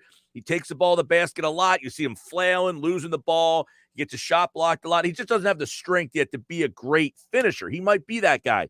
But does Morey see that because these guys are getting extended time and saying, man, I wish these guys were a little further along? Do you think that's going on right now? I don't think we're there yet. I think it's way too early. And especially since Embiid hasn't been 100%, I think he's okay, but I don't think he's 100%. I think the knee is, you could tell last night was probably the best he's looked since opening night, since that knee-on-knee collision that he had. So I think he's getting there, and I think that's going to be a big factor once he starts to feel better. That gives you a better evaluation. I will say this, too. It seems like Doc is using Maxey in a lot of ways like Simmons, like putting him in the dunker spot and things like that. And I part of me gets it, because a part of it is you don't want things to change too much so that when Ben Simmons does actually come back, your offense is the same. But at the same time, right now, that doesn't help Maxey because that doesn't play to his strengths. And it doesn't help the rest of the team because Maxey in the dunker spot isn't doing the things that Ben Simmons does because he can't, because he's not 6'10", right. And he's not the same type of player. So you think this is kind of a precursor to them running an offense for Simmons to reapply himself to? I think that's been, I don't think that's a secret. And two, I think that's been the case all season. I think that they haven't wanted to stray too far from what they normally do, because let's be realistic too, Mike, last year in the regular season, what they did worked. So I think from that standpoint, they don't want to stray too far for, again, if Ben Simmons comes back. But to me, I don't see the harm in, while you don't have Ben Simmons, why not try to play a little bit more to Tyrese Maxey's strength, and if you're going to put someone in the dunker spot, maybe use someone like Tobias Harris, who's much better suited at 6'8", who's a better rebounder, better screen setter than Maxey is. Agree. Paul Hudrick, we're a little short on time, so I want to get to a couple things real fast here. If and when, first off, is there any indication of a Simmons return? He's been out on the court. He's practicing, good spirits. Has there been any murmurs of maybe this is a target date? No, I don't think so. I think Doc and the organization has been really hesitant to rush him. But I would say, Mike, I don't know how you can view it as anything but a positive that he's been in the building in Camden the last 3 days. He's shown up. He's worked out. Have you seen him at all? No, we have not seen him. Okay. But I mean, I don't know why Doc would lie. But he said, he worked out with his son Spencer Rivers is one of the Sixers developmental coaches. He has worked with Simmons. They've been working on his shooting. They've been working on some other things. The back, as far as I know, is better. It's really more about the mental aspect of it and getting him right there. So I think the Sixers are just going to be really patient. I don't think we're going to hear anything about a timeline soon, but these things have been very fluid. I didn't expect him to show up in a preseason game in Brooklyn waiting to take a COVID test. I didn't expect him to show up to practices. So to me, any step where he is with the team and doing things the team asks him to do, that's a positive step. I got 30 seconds. If and when Simmons returns, what does that do to Milton and Maxey? That's a good question. It's going to be tight in that second unit because Korkmaz has played well. You're not going to not play Thibault or Niang or Drummond, so it's gonna be a tough call. Doc might play 11 guys. I think that's very possible. He did it at times last year because Maxey kind of forced his way in. And I see something similar. And maybe that's an opportunity where you feel more comfortable resting Joel Embiid or resting at Tobias Harris because you have 11 guys you feel good about playing. But yeah, it's going to be tight if Ben Simmons comes back. Between Maxey and Milton, we're kind of back to the competition of those two guys. All right, Paul, we got the Sixers tomorrow, and they'll take on. Wait, I got the wrong month. They play tomorrow, though, right? Tomorrow, yeah, Atlanta Hawks. Yeah, Atlanta tomorrow. Rematch, and then Portland, Chicago. By the way, my prediction is that you'll see that Spectrum floor on Wednesday against the Bulls because the last game they played at the Spectrum was against the Bulls. I believe that's the key. I think they even put that in there. I don't quote me on that, but I think they put in a statement that it is in fact Wednesday, and those are pretty sharp. I'm a big fan. I like the Spectrum look. All right, Paul Hudrick, good to see you, pal. Good to see you too, Mike. Take care, man. Paul Hudrick with us here on the Sports Bash Saturday against the Hawks. You can hear that game live on 97.3 ESPN. Monday against Portland. Dame Lillard will be in the building.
All right, Football at 4 is powered by the Inside the Birds podcast. It is brought to you by our friends over at Caesars Atlantic City, with 3 locations to serve you. The ultimate sports destination at Wild Wild West Tropicana Harris Resort, Atlantic City. Book your game day experience today at Caesars.com. Adam Kaplan from the Inside the Birds podcast is here on a Friday, Adam, where you're facing an 0-7 organization. You should feel positive. I feel no positive vibes this week. It feels like most people kind of feel that Detroit right now is the better football team almost. Well, they're very competitive.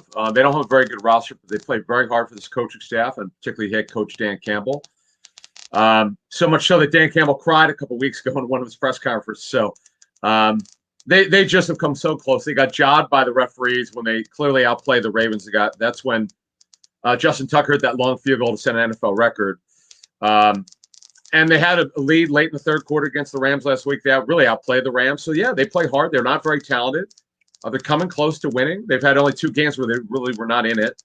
So, in the end, I understand the people's sentiment, and I understand locally the fans have been so down on the Eagles after this losing 5 out of 6. Totally understand it.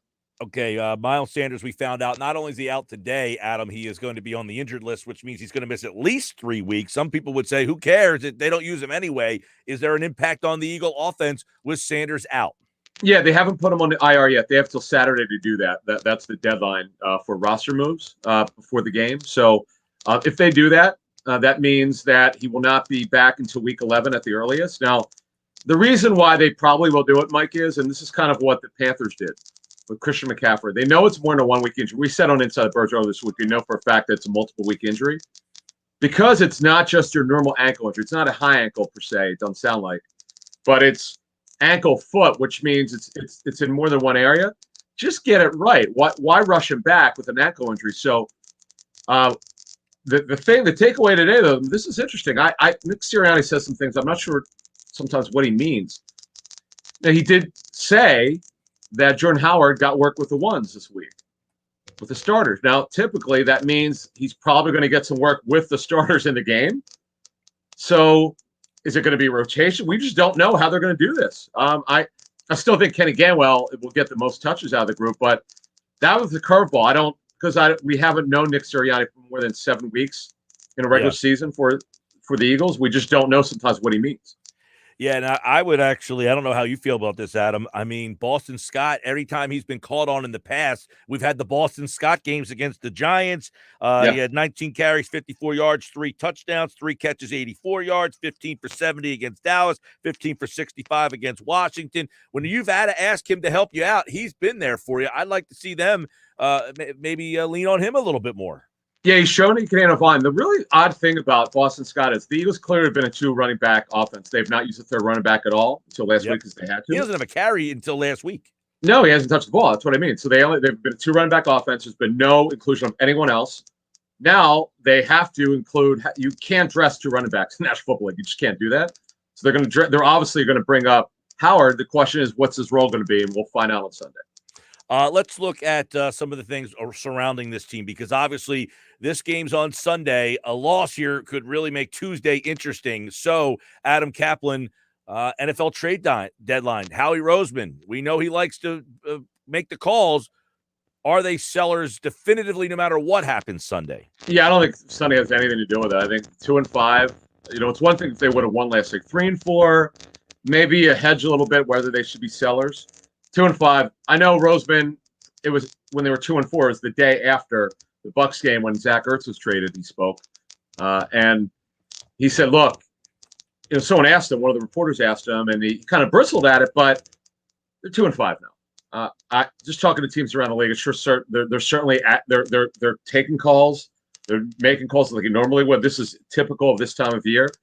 I think." At least 2 trades is reasonable. 2 more. They've already made 2, as we know. I think 2 are reasonably. I think you could expect that 2, if they make any trades, I think it'll be more than 1, probably closer to 2. Why? They have 7 linebackers. They don't need 7 linebackers. We said this all season. It makes no sense to me or to anyone else. I think that Andre Dillard, we put it out, 5 weeks ago that there are multiple teams involved. I know there are multiple teams are still interested in him. I still don't see the Eagles will trade him unless they get a premium draft pick. That means a third-round pick.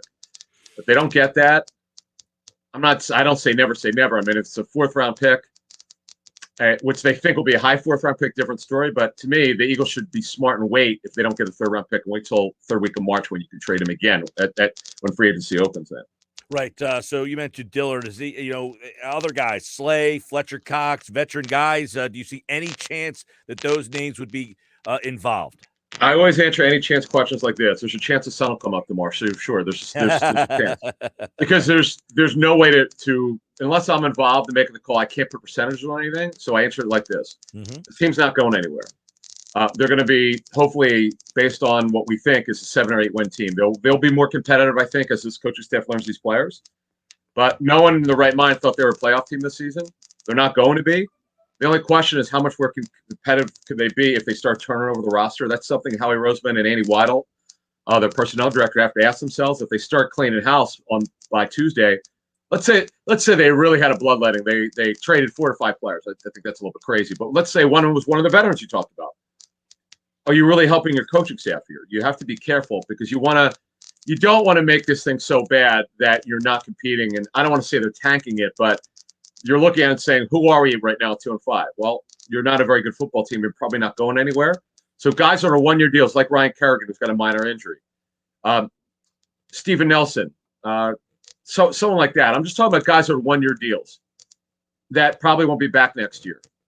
I think you got to look at that. Now, Steven Nelson might be. If they don't move him and they keep him, he's not playing badly, though. That's the thing about Steven Nelson. And it's not like right now they have any idea who their starting corner will be next to Slay next year, who's a young guy. We don't know about McPherson because he really hasn't played much. Yeah, I mean, you bring up Steven Nelson. You look at the Eagles' defense against Jared Goff. This secondary, they don't really have that, a number 1 wide receiver on that side. So is this a week where Jonathan Gannon can put more trust in his corners?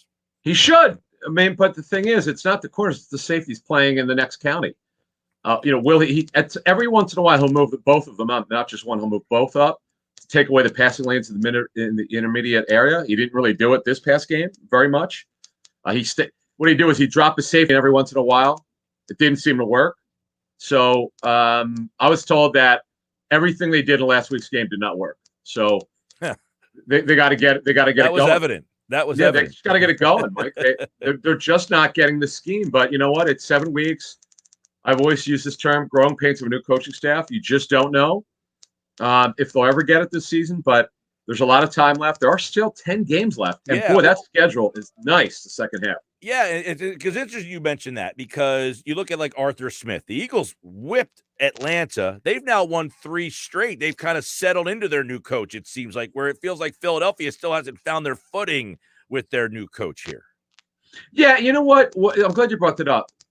People are crushing Sirianni as a play caller and Gannon, the defensive play caller. I get it. Jeff Mosher and I have on Inside the Birds. So Quentin, Michael, Jason, Yvonne on Q&A. I mean, we've all done it because it's what we're told and what we see. It's like, this is what it looks like. It doesn't look very good. But week 1, the Eagles were fantastic. It's the only game this season where they played really well on all 3 phases. And I know it's week 1. Sometimes you can be fooled. But the good thing is we know that they can do it. This coaching staff is capable of doing it. But now the reality sets in when you get deeper into your schedule that you're probably not as good as you looked in week 1. But the question is now, can they get them back to close to week 1? That's something they need to aspire to over the next 10 games. All right, a couple quick things on the game. I want to ask about Hawkinson. He's the best offensive weapon they have. Jamal Williams out of the backfield. That sets up for linebacker issues. So how do the linebackers match up? It doesn't sound good. Actually, DeAndre Swift is their best offensive player. Hawkinson's 1A. DeAndre Swift he's going to probably lead all NFL running backs in receptions this season. He's been phenomenal. You're right about Hawkinson. He's a stud. He's got 2 minor injuries. He should go. Because the Eagles have been so bad against tight ends and they don't seem to move their safeties up, if Anthony Lynn, their offense coordinator, calls plays right, he should have them in 15, like between 12 and 15 yards off the line of scrimmage. That's where he should catch. That's the heat area where these tight ends are catching it. You saw Foster Moreau average 10 yards a catch plus a touchdown. He caught all 6 targets last week. He was very impactful. Think about it. Darren Waller's in play, and the Eagles still struggle against tight ends. It's just remarkable to me how bad they've been against certain type of players this season. Yeah, and last thing on the defensive side of the ball, last week the Raiders not a great offensive line. That's typically where the Eagles say we have an advantage. They got whipped in that spot. How about this week? No, great point, Mike. In fact, that was where we thought on the interior of the Raiders line that the Eagles would really have their way. They didn't. Very little. Well, now part of his car, Derek Carr got rid of the ball quickly. Jared Goff is not that good of a processor compared to Carr. And what you need to do is you need to roll him out to create space. The problem that you have is their receivers aren't very good. They have the lowest explosion pass rate downfield in the National Football League. They're worse than the National Football League. They don't really have anyone.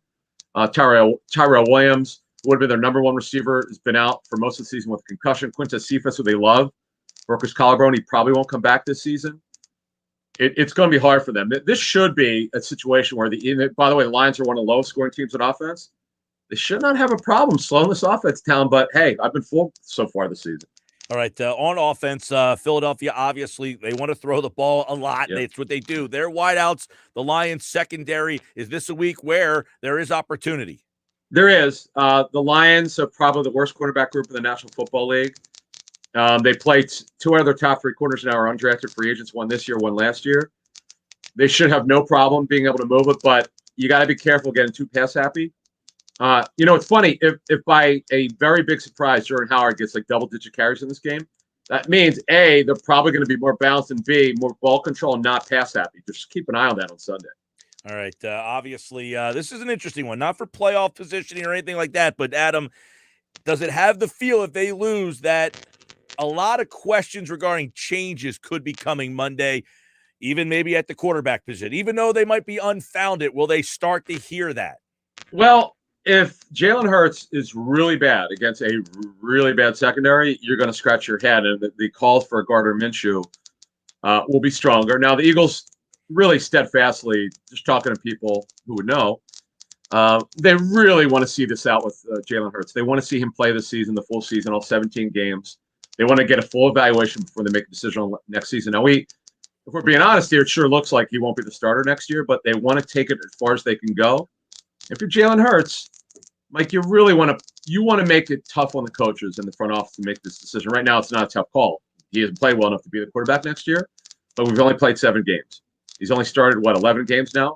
He needs more time. Now, some people would argue second-round picks typically don't get the leeway that a first-round pick gets, and that's totally true. That's universal around the league, but you know what? The team's not going anywhere. Let him play, and they really should do that unless it gets really, really ugly where they feel they need to get him out of the lineup. All right, Adam Kaplan and the guy from the Inside the Birds podcast talk a lot more about this Eagles-Lions game. They'll have the pregame show on the YouTube channel, 10 o'clock Sunday morning on the Inside the Birds pregame channel. That's Adam Kaplan, Jeff Mosher, Andrew DeCecco. They bring you football at 4 every day right here on the Sports Bash. Thank you, Adam. Thanks, man. All right, there he goes. 4:15 here on a Friday. Happy Hour Friday. Pete Thompson on the way. Now, wait till you see PT's Halloween costume. I have exclusive pictures of the PT in his Halloween costume today. You're going to see that coming up on the video side. So if you're not watching the show, get on the video stream and check it out because you're going to want to see what PT was for Halloween this year. You think I'm lying? Oh, I don't think you're lying. Yeah, you're going to want to go to the video stream there, Josh, because you're not going to be able to see it unless you're on the video stream. All right. I don't think you're lying, but I think that whatever you're talking about is going to be funny. What his costume will be, or just us having a conversation? Both. You know what my dad did today? I'll tell you on the other side. All right. It has to do with something we talked about yesterday. Oh, fancy. Okay. All right, Sports Bash, that was Football at 4, brought to you by Caesars Entertainment Group of Atlantic City. Come experience the ultimate sports destinations all season long. Wild Wild West, Tropicana, Harris Resort, Atlantic City. Book your game day experience today, Caesars.com. I'm going to tell it because Pete Thompson, our Happy Hour Friday, we're going to do a double extended version. All right? Because Pete will enjoy the story because my father's involved, and Pete loves my father. All right, so he's going to want to hear the story about what my dad did to me today. And then you'll see Pete Thompson's Halloween costume. I have exclusive pictures of Pete Thompson. And I'm not joking. This isn't like you're going to see something like, no, you're going to see Pete Thompson's Halloween costume. I have the exclusive photos. So if you're watching the show on the YouTube video, you will see them live. If you're not on YouTube, get over there right now and subscribe to our YouTube channel because you will laugh your ass off. I'll tweet them out as well after the show.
All right, 422 Happy Hour Friday. And since it's a dreary, rainy Happy Hour Friday, we've got to extend the happy hour.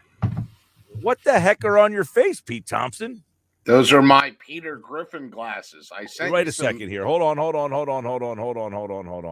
Pete Thompson. Yeah, the glare coming off of those things is so distracting that I'm having trouble. Well, they're not really glasses. That's part of the problem, but they're Peter Griffin glasses. I sent you some pictures in the text message board. Yeah, I told people I told people to go to the YouTube video. So I'm giving some people a couple of minutes of time that they can go to the video because I said I have exclusive pictures of Pete Thompson in his Halloween costume, and I'm going to put those up on the screen here in a second, but I'm giving the people the opportunity to get on their phones and check out the YouTube video. So I will put that up here in a second. Now I got a story for you that you'll enjoy. All right, so let I me don't take know that these off, by the way, since I really don't need them. Yeah, so yesterday I was telling the story about my coffee situation, right? The fact that you're addicted to it and you love it? No. I went to Chickies and Pete's on Thursday of 2 weeks ago, right? Okay. I stopped at that Starbucks there to get the coffee. Oh, yes, okay. So I paid for the coffee, and they made the wrong coffee. Ooh. Well, I said I got the wrong coffee, but I don't have enough time to wait for a new coffee. I got to go. Can I come back later to get it? The lady said to me she remembered my face. Well, when the show was over, I went to the Starbucks and they were closed. Okay. Well, then the next week, I wasn't at Chickies and Pete's in Atlantic City. I was at the one in EHT. All right. So a little time's passing. So yesterday was the next time I had a chance to go back, and the girl wasn't working there. So I'm essentially, I'm out like $6 right now. Right. So I went to lunch with my father today, and he says, I got something for you. And he hands me $6.17. Oh, that's hilarious. And you're like, and you probably had no idea. You're like, what's this for? Well, the fact that it was $6.17 was the exact amount that I had said the coffee cost. I understand. Like I said, he must have been listening yesterday. And he said, yeah, I was listening yesterday. You're out $6.17. I wanted to reimburse you. Here's the $6.17. I knew I always liked that father of yours. He's a good man. Yeah. So that was like the first thing he says. Hold on. I got something for you. Yeah, I got something for you. And he's pulling out money, and I'm thinking, what is he doing with this money? And then it's a 5 and a 1, and he puts these, a dime, a nickel, and 2 pennies, and right to the exact change. There you go, $6.17. So you had Halloween at school today, I would imagine. We did, yeah. And I've been a referee before, a couple of years, I think 2 years in a row I was a referee, and I felt the need to change it up a little bit. And I kind of thought that, years ago, somebody had put up a picture of me on the desk at TV 40 and put Peter Griffin up next to me. So about a month ago, I looked into it. If it was it's hard to find emerald green pants. Yeah. It's not very easy to find those pants. So, of course, I have a dress shirt. I got a white Oxford. That's no problem. But I found the emerald green pants. Where did you get the pants? Online somewhere. There was somewhere that linked through from Amazon. I actually now have 2 pairs of them because the first pair, although my girlfriend Susan got them a little bit bigger than my size, they still were like shrink wrapped on me, and she was afraid I was going to bend over and have a wardrobe situation. So she sent back and got another pair that was a little bit bigger. So are you still wearing the pants? Got them on right now. Yeah. Hang on here. It's a nice pair. You're going to wear them on the golf course tomorrow. Oh, no. For the big Thompson Schweim Open, the locker room open. I mean, this is, first of all, Billy's already, hedging his bets? Is that what he's already said to me, that he's got some mysterious ailment in his foot and he's really worried about his ability to play. I mean, we haven't even gotten to the first tee yet, and he's already putting stuff out there that he's going to stink. Right. So obviously there's a big storm coming tonight, right? Is that going to be a problem for the greens tomorrow? Well, the other thing is, look, I think the maintenance staff at Great Bay does an outstanding job. The problem is going to be that if the ground is real saturated, which I expect it to be, then you're not going to be able to drive your cart probably will be cart path only. And if that's the case, that's going to be a lot of extra walking for both the PT and the Schweimer. And I don't think that benefits either one of us, Yeah, I don't know that there is a benefit to either one of you guys with the wet conditions. Well, I played there on Monday, just this past Monday, for the Jack Thomas Memorial Open. That's always nice. on the Monday, right, leading into Halloween.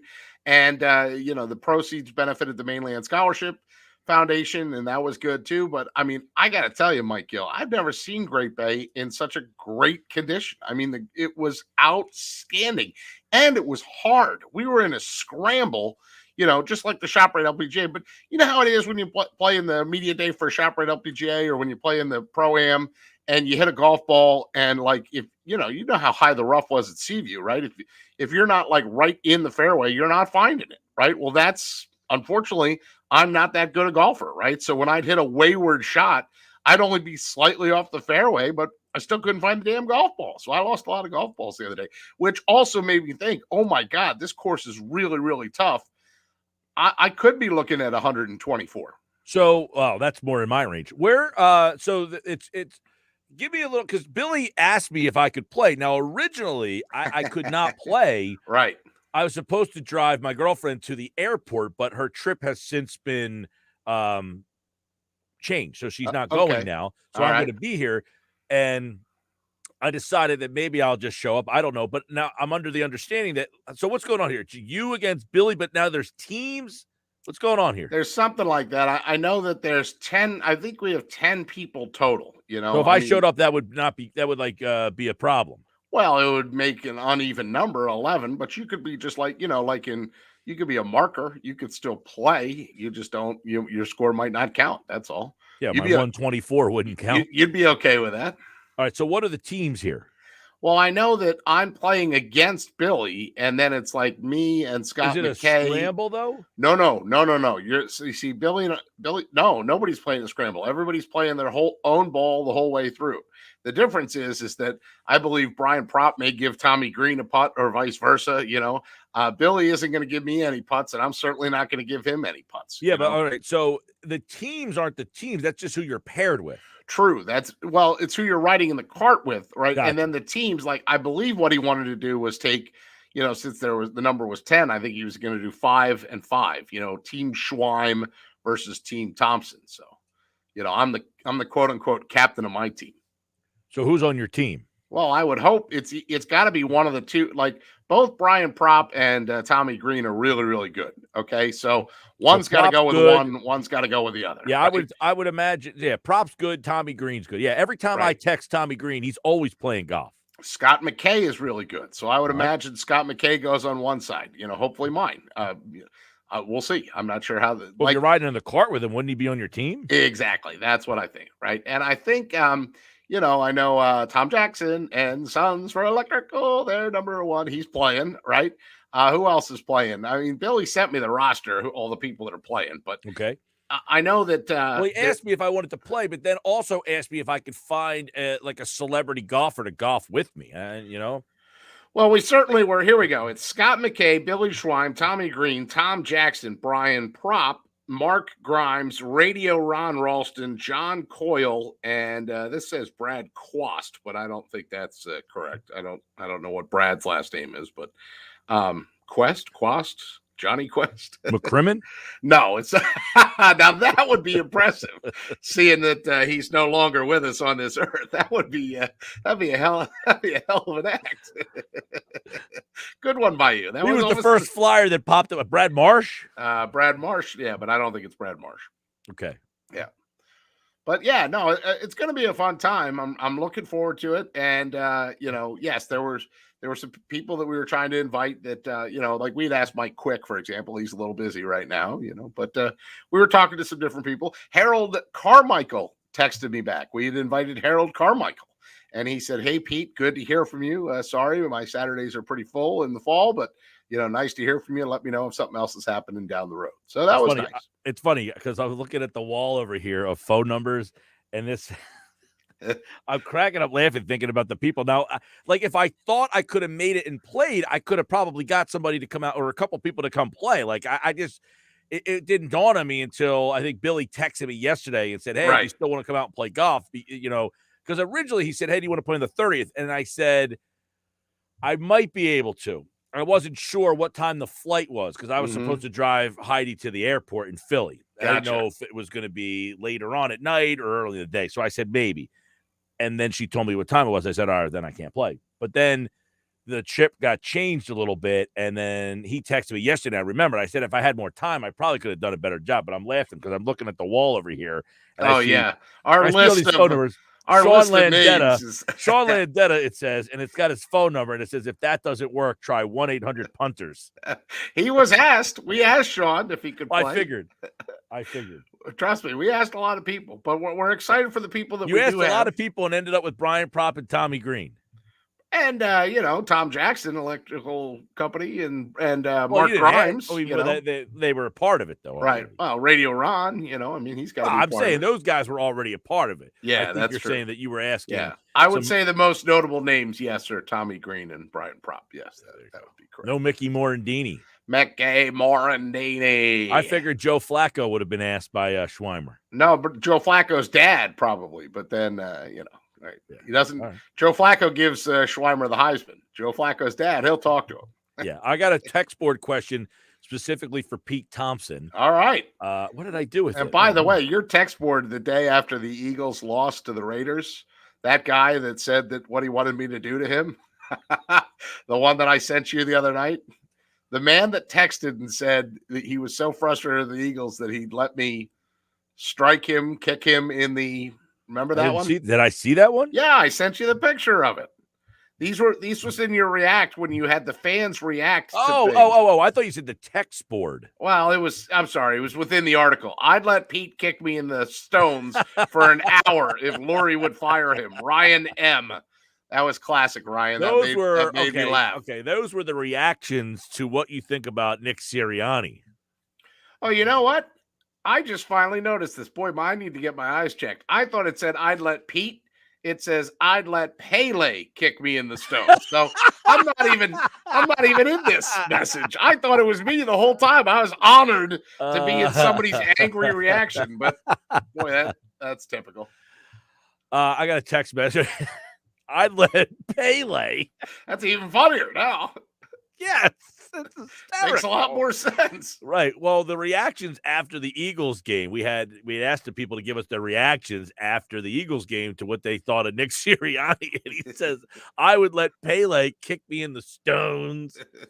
For an hour if Lori would just fire him. This is from Greg. He says, I know it's only 6 games, but the Flyers look like they have a jump in their step, love to play for one another, and I'm encouraged. They still have lapses in play, but at times early on, they look pretty good, Pete Thompson. Now, you haven't been up watching these West Coast games. Believe it or not, I've watched more than I should, knowing that 5 a.m. comes in the morning. I watched the first 2 periods of the Edmonton game, went to bed, and then watched the highlights the next morning. I watched the first 2 periods of the Vancouver game last night and then went to bed, and that score did not change. But I got to tell you that I agree with the texter. They do look good.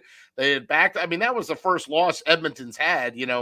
Connor McDavid looks like a Hart Trophy finalist once again. He's almost scoring a goal a game. And then in Vancouver, it was Martin Jones that went in net. So it was Carter Hart the first night because he's from the Edmonton area, and then Martin Jones last night. So Hart stopped 22 shots. Jones turned aside 26. I just thought it was great all around. Zach McEwen had a little fight with former Flyer Luke Shen last night, and McEwen's the guy, he was like discarded trash. You know what I mean? Like he was let go by Vancouver. So I think he wanted to get back into it and mix it up a little bit. Well, I'll give you my quick point of view. By the way, Billy chimes in. He says, Mike, you can play, but you have to bring another player. Like, gee, thanks. I'm only invited if I bring somebody. Well, bring somebody. You know some golfers. I'll have to think. Okay. If I do, it'll be like a spur of the moment. I thought of somebody, and they said, yeah, why not? What about that guy Joe that we met that one time? I want someone that's like, when I walk in with that guy, they're like, oh, you showed up with that guy. Oh, all right then. Yeah, because you two schleps can only find 2 people. I'll try to find somebody. You know who my first text message was to? Arkansas Fred Barnett. He was like, I'd love to play. I'm in Barbados. Like, he's not even in the country. This is pretty interesting, the names that you're coming up with. Like you Yeah. met Fred Barnett. I'm imagining when I met Fred Barnett at that Yes, thing and I've like had his number ever since 10 then. years Yes. ago. Yep, How that many was times have you texted Fred Barnett since then? 3, maybe tops, twice to get him on the show, and now this time. Yeah. Yeah, 3 tops. Ricky Bo was texted, but Ricky Bo said he has his daughter this weekend. Say, what was the response there? Well, I'd like to hear all you want to hear the answers? I want to hear all of the you got shot down. I want to hear those. Yeah, whistle and wave. Yeah, I want to hear how many people just didn't answer, 1. 2, how many people just made up a terrible excuse, 2. Ricky didn't answer the first time, so then I sent him the same text again the very Give him next a little day. nudge. And then he finally said, I would, but I'll be visiting my daughter this weekend. And I said, well, just know that you were on the list. And he was appreciative of that. Like, how many invites did you send out? You ended up, between the two of you, ended up with 2 guys. You had Steve Coates would put this together. Steve Coates would play in a heartbeat if the Flyers were home. But he's going to acceptable. But that's acceptable. Right. He's going to join us from Calgary. He's going to join us via the phone, so he would play in a heartbeat. Absolutely. No, I did get a text from Ron Jaworski, but that was not via the golf. Wasn't even asking about the golf. Yeah, it's I left it up. I left it up 1 for 11, 1 for 13. Like, what's the batting average here? Let's see. Harold's thing was, I hope you're doing well. Sundays aren't good for me. Okay, that's right. Because what I did was I put in the fact that was it a Saturday? No, I put in the fact that the show is on Sunday, but we're playing golf on Saturday, right? So I was doing 2 asks. I was asking him to come on the show as a guest at some point and play golf. He just went into the guest part. So maybe he didn't even consider us as golfing partners. I'm in the Hall of Fame now. I don't need you. Right, exactly. Well, I figured that you would have had a line change worth of Flyers out there. Yeah, I didn't really. I don't have a number for like Tim Kerr, for example. Proper's in, and Billy kept saying like, we got a Flyer, move, try somebody else. So, he wanted to go with like 1 from each team. That was the idea, Gotcha. We have Phillies and Flyers. What about your boy Mark Jackson? From the Temple Mark Jackson for the Sixers. That's right. Does he play golf? I have no idea. Me neither. But he's about the only Sixer that I know that you could text. Right, that's true. He's my birthday. It's not like Mark. No, you know whose number I have? I should text Brett Brown. Really? Yeah. Where'd you get Brett Brown's number from? From you when we were on the air with him one time. I gave you Brett Brown's number? No. You were on the air talking to him, and I happened to be sitting over like where the number comes in, and I took a screenshot of it and was like, I'm going to hold on to this just in case. I'd like that number if you could give it to me, please. Sure, I'll shoot it right back to you. Why don't you try Frank Vogel and see what kind of answer you get? Yeah, that's right. You suck, whatever. Right. Yeah, that's right. Frank Billy texts me, says former Eagle Brad Quast is coming. Oh, that's who the guy is. It's not Vision Quest. It's Brad Quast. That's the guy's name. It's not Johnny Quest. I can. All right. Well, I'm thoroughly enjoying this conversation. I don't know that anybody else is enjoying the conversation, but I sure am. Well, as long as you're liking it, that's what's important. Yeah, I'm very interested to see how many texts were sent out. What was the success rate? Oh, I think Billy handled the majority of that. I mean, I well, feel it sounds like you sent out a bunch. I mean, why don't you ask Brett Brown? He's not doing anything. Sure, he's getting paid to not do anything. Is he in the area still? You think Brett Brown still lives in the area? I do not think he still lives. Like he has a house. He probably still had a mortgage. I'd like him to come down and say like, I love Stockton, with the Stockton, the way he'd say, bring Sixers training camp there when we was at Stockton. Mm-hmm. I just texted you his number. I got it. I see it. Yeah. I'm going to ask him if he wants to play golf with me tomorrow.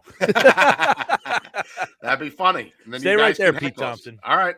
I got plenty more on the way, including Casey Joyner, One Thought Every Game, Jeff Kerr next hour. Pete Thompson, I got some Eagles questions for you. I do want to hear who else you struck out on.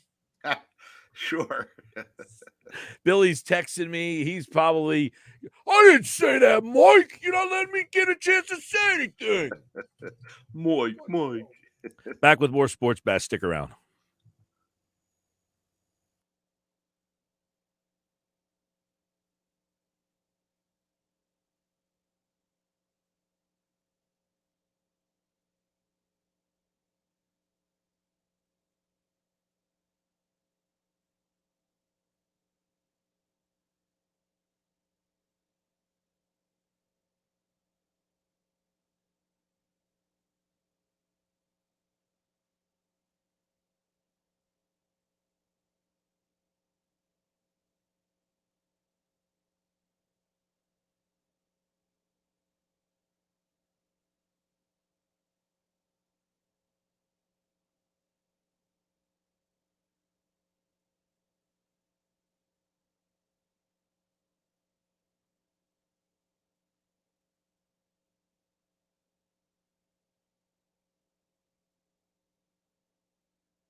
All right, 4:47 back on a Sports Bash Happy Hour Friday. Pete Thompson. All right, we're having a very comical conversation, at least in my eyes. Where'd you go, Pete Thompson? I don't see you on the screen. He's frozen, gone. I don't know what he's doing. He's looking like he just looks very in deep thought on this picture of him down there. I don't know what happened there. 609-403-0973, 609-403-0973. Some text messages coming in from the conversation. And, of course, we got you out there till 6 o'clock tonight. Josh has game night tonight, and that will take you right up into the World Series. You've got World Series game number 3 tonight here on 97.3 ESPN. So a couple of Eagles notes, by the way, if you're just listening or just tuning in, they put Miles Sanders on the injured list. So he is done for the next 3 weeks. And I guess that most people would say that's not a big factor in the game. They don't run the ball anyway. I would tend to agree with most of you people out there who have that. I would like to see them use Boston Scott some more this week if they can kind of get into a little bit more there. I don't know if they plan on running the ball all that much, but this Detroit defense is one of the worst defenses in football. I mean, they are just, terrible. So we'll get there. All right, there's PT. He's back. Sorry about that. You can only imagine, Pete Thompson, the amount of text messages I now have from Billy. Oh yeah. If you talk, there's the only thing worse than not talking to Billy is talking about Billy, because then your phone's like zing, zing, zing, zing, zing. Oh. Yeah. All right. Well. Oh, did you come up with the rest of the list of people that said no to you? I've given you my whole list. I mean, so it was like 3. You were like Mike Quick, Harold Carmichael, and Ricky Batalico. Those are the people I asked. Fred Barnett. No. Fred Barnett. He was the initial one. Sean Landetta. That Billy asked him, so he's down on my list. But he could have been. Okay. I didn't ask Larry Boa. I figure like you have some way bigger fish in your thing. I have 2 numbers for Charles Barkley, but I've never heard a peep back when I text them. Yeah. You did get Charles Barkley on the show one time. Very first FM show we ever did. FM show we ever did. ESPN. 2009 is when Charles Barkley was on the show. Unbelievable, right? Right. Yeah, we had a big day that day. Charles Barkley did text me the other day randomly. Like, I had a kid wearing a hockey jersey in my class, and I told him to turn around. I took a picture of the jersey, and I texted it to one Jeremy Roenick and said, "Look at this jersey in my class." And he wrote back, "Oh, I like that kid." Now, did you ask him to play on the return? No, I didn't ask him. Now, Roenick's been on the show a bunch of times. Yeah, he's a good dude, What's he up to now? I don't know, about 5'9", 5'10". Speaking of Roenick, have you watched any of the TNT stuff? I have. It's okay. I mean, they're not inside the NBA, right? I mean, they're not to that comfortable level yet. It was Tocchet the other night, and 2 guys I didn't know who they were. Anson Carter was probably on with him, and then the other guy's the guy from Spittin' Chicklets, the guy with the black hair. Oh, okay. Yeah, so he's actually pretty animated. And then Spittin' Chicklets is the podcast. I know Colin Thompson listens to that a lot. Yeah, it's a good one. Yeah, it's a good always podcast. Trying to get me to listen to that. Since you're talking commentators, did you see who the commentators are for the Eagles game? Yeah, Jonathan Vilma and Kenny Albert, same as the week before. That is not good. The Eagles have lost the last 7 games called by Kenny Albert. How about that? And I don't really have a problem with Kenny Albert, but Jonathan Vilma, I think, is a moron. Like, he didn't bring anything to the table. Yeah, I saw you tweet about that. Like, you got to go really out. Like, you got to really be like, you got to really stink for the PT to rip you. Right? Like, you're going, like, PT's watching the game, and you're like, this guy's irritating me so much that I'm going to tweet about how bad I thought he was. Yeah, I thought he was terrible, man. I just thought he was terrible. I don't think I've ever been moved to where the broadcaster has annoyed me so much. And, I mean, look, sometimes people like to rip because they get ticked off and they'll say, oh, that Collingsworth. And I'm like, look, if you're going to rip a guy, at least spell his name right. Yeah. There's no G in Collinsworth. But PT. Yeah, Velma was ticking me off. If the Eagles were to lose to the Lions 0-7, right? Okay. You're losing to the Lions 0-7. Are you at the point where you wouldn't be angered? Would that be like you've lost to the Lions? This is rock bottom. Like, what does a loss to the Lions mean? Well, first of all, I'm predicting that they are going to lose to the Lions. Unlike Sal Pal, I have no reservations about putting that out there. I predicted that they would lose to the Raiders. Not only did I predict they would lose to the Raiders, of all the predictions that were made leading up to the game, mine was actually the closest. You know, you throw yours out, and I think Grayson's out because you picked the wrong team, so you don't even count, right, as far as who was closest, right? True. And then all the other guys, Fine. like I think Billy was within 5 points, but I think I was within 3 of the score prediction. So, yeah, what would it do to me? It wouldn't devastate me. The only part is, and I've been waiting to talk to you about this because the only part is that bugs me the most is like what's going to happen when they get these draft picks, right? I mean, when whatever they end up with draft wise, this is a chance, Mike Gill, for them to rebuild their franchise. And if they rebuild it with the same damn carpenter, the house is going to fall down again. So that is my concern. You know, how can you trust a guy that used first-round picks on Marcus Smith or Danny Watkins or Derek Barnett or Andre Dillard or Jalen Reagor? You know, yes, Howie has had some good picks, but how do you trust his overall body of work? The 1 year they won it, how much did Joe Douglas have to do with that? And how much did those free agent acquisitions and a little bit of luck help them out? I don't know, but sadly, Joe Douglas has 1 win and Howie Roseman has 2. So how much did Joe Douglas help out? I don't know. If what they're doing in New York right now is any indication, that's not good either. True. It's funny. We say, do you want the same carpenter? Oh, you mean the guy who helped you win the only Super Bowl you've ever won? Yeah, and a lot of things had to go right that year. You know, the fact that they picked up Jay Ajayi, the fact they picked up. Somebody brought this up to me the other day. Anytime they've drafted in the top 10, it's typically gone pretty well. He took Lane Johnson. He worked out pretty well. Carson Wentz, he worked out pretty well. I know people will complain about Carson Wentz. He's playing pretty well this year. He got you this year. He got you to a Super Bowl. He got you to the playoffs the 2 years after that. So he did get to the playoffs 3 times. He just never did anything in the playoffs because he kept getting hurt. That's true. To say he wasn't a good pick, I don't think is fair. Devonta Smith, top 10 pick. He's working out pretty well. I mean, I'm a little disappointed. I wish a little bit more, but I think that's a product that this offense sucks. Yeah, it's terrible. I mean, and as bad as the offense is, the defense is even worse. But don't worry, Mike. They I also got my watering can out. They've also had some. That's right. They've also had some high second-round picks like Goddard, Ertz, Miles Sanders. Those guys have all worked out pretty well. Yeah, they have. And Miles Sanders, that news concerns me a little bit about his ankle and the fact that they're going to have to put him onto the injured list for a little bit. I mean, I was kind of hoping, you know, the fact that he has to go on IR, that's a little concerning to me. 3 weeks he's going to be out. They said when the 3 weeks is up, they hope he gets back in week number 11. But by that time, who knows where this team is? All right, Pete Thompson, good to see you, man. Right back at you. My prediction's 34-31, by the way. 34-31 Detroit.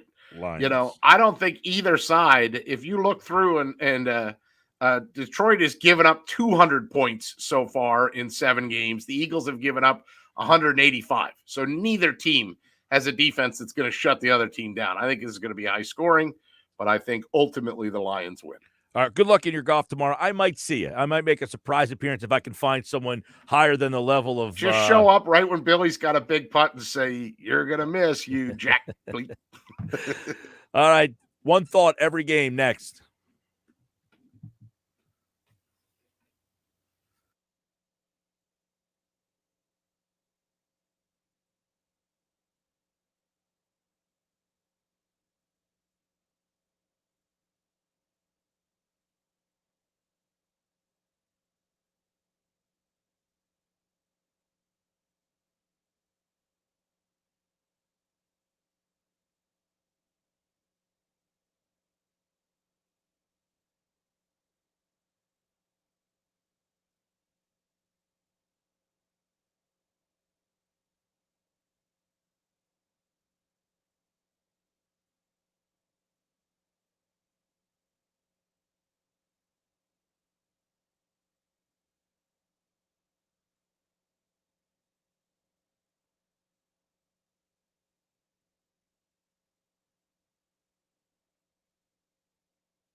All right, 5 o'clock here on the Sports Bash Live, 97.3 ESPN. Mike Gill with you till the top of the hour tonight. Dave Weinberg joins Josh tonight on game night.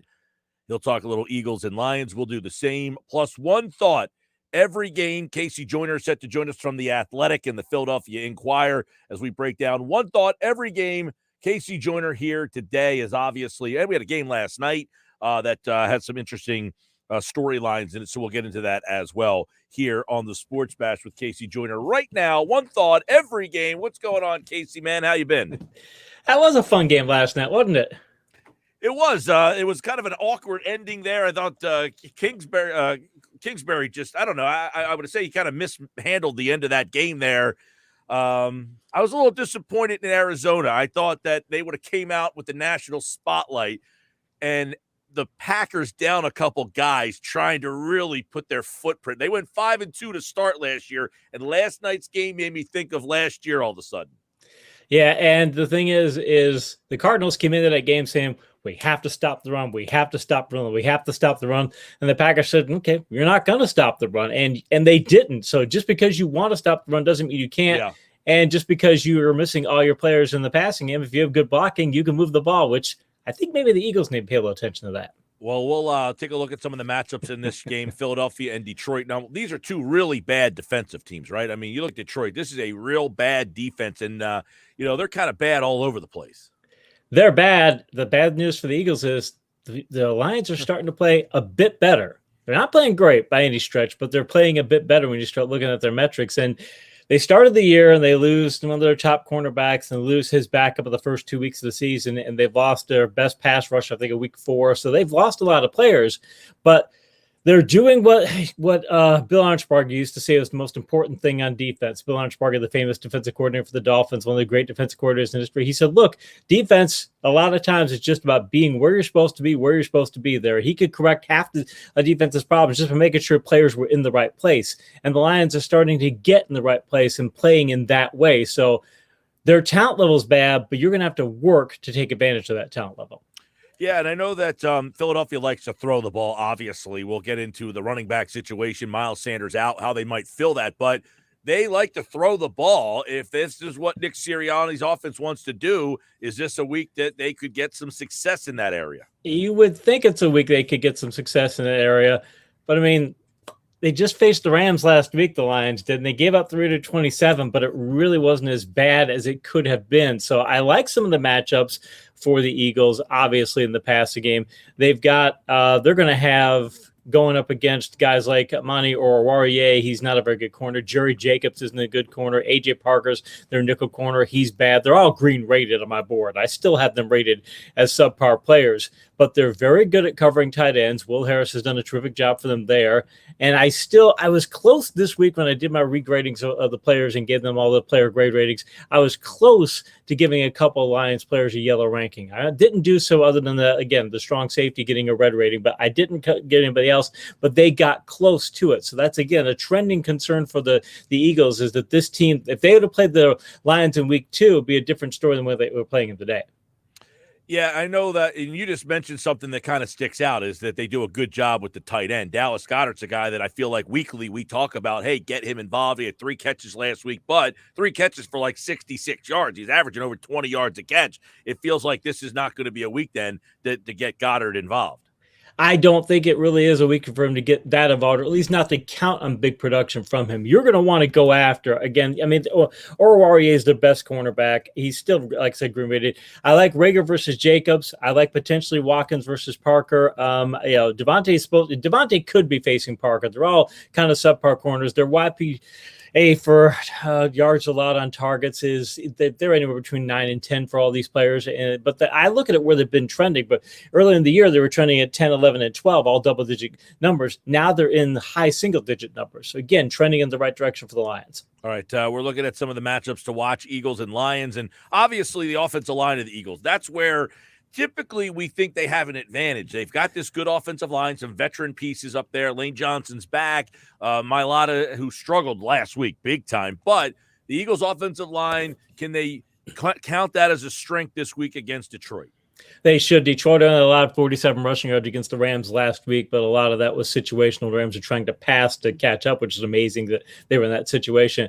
But before that, the Lions give up 188 rushing yards to the Bears, 120 to the Vikings, 142 to the Bengals. They give 131 to the Niners in week 1. So even in recent weeks, we don't discount where they were earlier in the year, in recent weeks, you've been able to move the ball very effectively against them on the ground. And we keep talking about this every week, and it's just it's a broken record. We keep going over, but it needs to be said.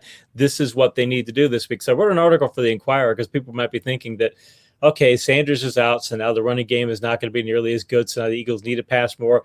I've been doing studies on the running game for 15 years, and I can tell you, and this is not just my studies, but people in the NFL tell you the same thing. If you can block, you can run. And if you can't block, you can't run. The Eagles had very good blocking rates last year on the ground. They've done well this year when they've decided to run. They've been able to do it, and this is a defense they should be able to do it again. So I'd like to see 25 or more carries out of this team. Yeah, and one of the guys I'd like to see, I talked about this earlier in my show too, Casey, is Boston Scott. When he's been given the chance in years past, when they said, look, we need you, they turned around and handed it to him, and he has given them a nice lift. He had 2 good games against the Giants. He had a 3-touchdown game against the Giants. He had a couple good games. And this isn't just catch it all. He has carried the ball for them. I don't think you could use him 15 carries for a 16, 17 game slate, but in spots, I think they could use him. Yeah, last year, there's a metric I have called good blocking yards per attempt. Measures how productive a running back is when you give him quality run blocking.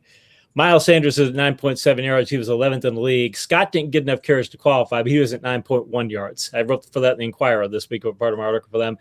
And the thing is Scott, my scouting eye says that he has tremendous vision. When a back gets the ball and he's reading the defensive front, reading how blocks are developing, some backs are just, they're earthworms. They just go right into the line. They don't look where they're going. They just go to the first place they go, and that's it. He has tremendous vision where he could spot it. One of the few backs, like, Henry did it. James Robinson did it. And he was Scott was the third of 3 backs who stood out in this area where they could see a crease breaking in the defense a particular way. And you'd say, well, it should go this way, but they would correctly bounce it in a different direction. So I don't know if that's something. It's just, he got there because he got usage last year. Maybe Rust will keep him from that this year. But if I'm the Eagles, I want to see if I can find that, because this is a team you could get it against. And if you put him and Gainwell out there, you may only have to give either of them, again, 12 to 15 touches each, and you'd have plenty of production of the running game. Well, 12 to 15 each is asking a lot. I mean, for the running backs in this offense anyway. Being optimistic. Let's look at the Eagles' defense this week. Their defense is abysmal. It has been almost, it's got to be one of the worst defenses you've ever seen against the pass. 91% last week against Carr. They're giving up 80% in a couple of, 4 or 5 games streak here. I mean, they just let people throw all over them. Can Detroit do that? Do they have the weapons? Wide receiver-wise, probably not, but Hockenson and Swift and Williams, I feel like you can kind of hit them out of the backfield a lot this week. You could. I mean, wide receiver-wise, they're not quite as bad. They've got Khalif Raymond, who did a solid job last week. They've got Amon-Ra St. Brown, who's fairly solid. Tyrell Williams. I don't think Tyrell Williams will play this week, though, but I like their matchups if they're going on dink and dunks. They could try. I don't know who they could get. I mean, if Nelson be a guy they would target, I don't think they have a vertical threat to go target him with. Hockenson, I think he could do quite well. He's had a bad year because teams have focused a lot of coverage attention on him, and I wonder if the Eagles will do the same, thinking that they're not going to get anywhere with the other receivers. But again, all these other receivers, Raymond and Amon-Ra St. Brown, they both have done well as far as a volume of targets. They're high percentage pass catchers, so this team can dink and dunk you down the field. So this might be a game where that's the thing. Gannett's going to sit back and play that cover 2 shell and say, we're going to let you dink and dunk downfield. That plays exactly into what the Lions like to do. They want to dink and dunk down the field. So I would like to see the Eagles say, we're going to take some of that short stuff away and see if you can go vertical, because that would challenge the Lions in a way that they don't want to be challenged. But we'll see if they do that. Yeah, they like to dink and dunk down the field. The question is, the Eagles will let you try to do that. Can the Lions convert? The problem is the Eagles have been having is everybody's been converting. They have. There's a metric called expected points added for offense and defense. And mind you, you want to be near on defense. A lot of times you'll post negative numbers, but the Eagles numbers, I mean, they had minus 34 expected points against Kansas City, minus 16 almost against Tampa Bay, minus 18 last week. Those are just terrible numbers. You cannot win posting up that kind of numbers. And again, they have not, the Eagles have not had a game this year where they've allowed fewer than 109 yards, 102 yards rushing. Every team has rushed for triple digit yardage, and you've got DeAndre Swift is a pretty good back. Jamal Williams, their second back, is questionable. It looks like he'll play. The Eagles better hope he doesn't, because if they've got that two-headed running crew, they will run the football, because that's the kind of Campbell wants to have that kind of a team. That's what he is. He wants to play that smash mouth ball. He won't mind running against this front. Well, Casey, the Eagles last week, we talked about, hey, their defensive line should have won the battle against the Raiders. The Raiders' offensive line is not great. They did not win that battle. This week against the Lions, how do you see that matchup?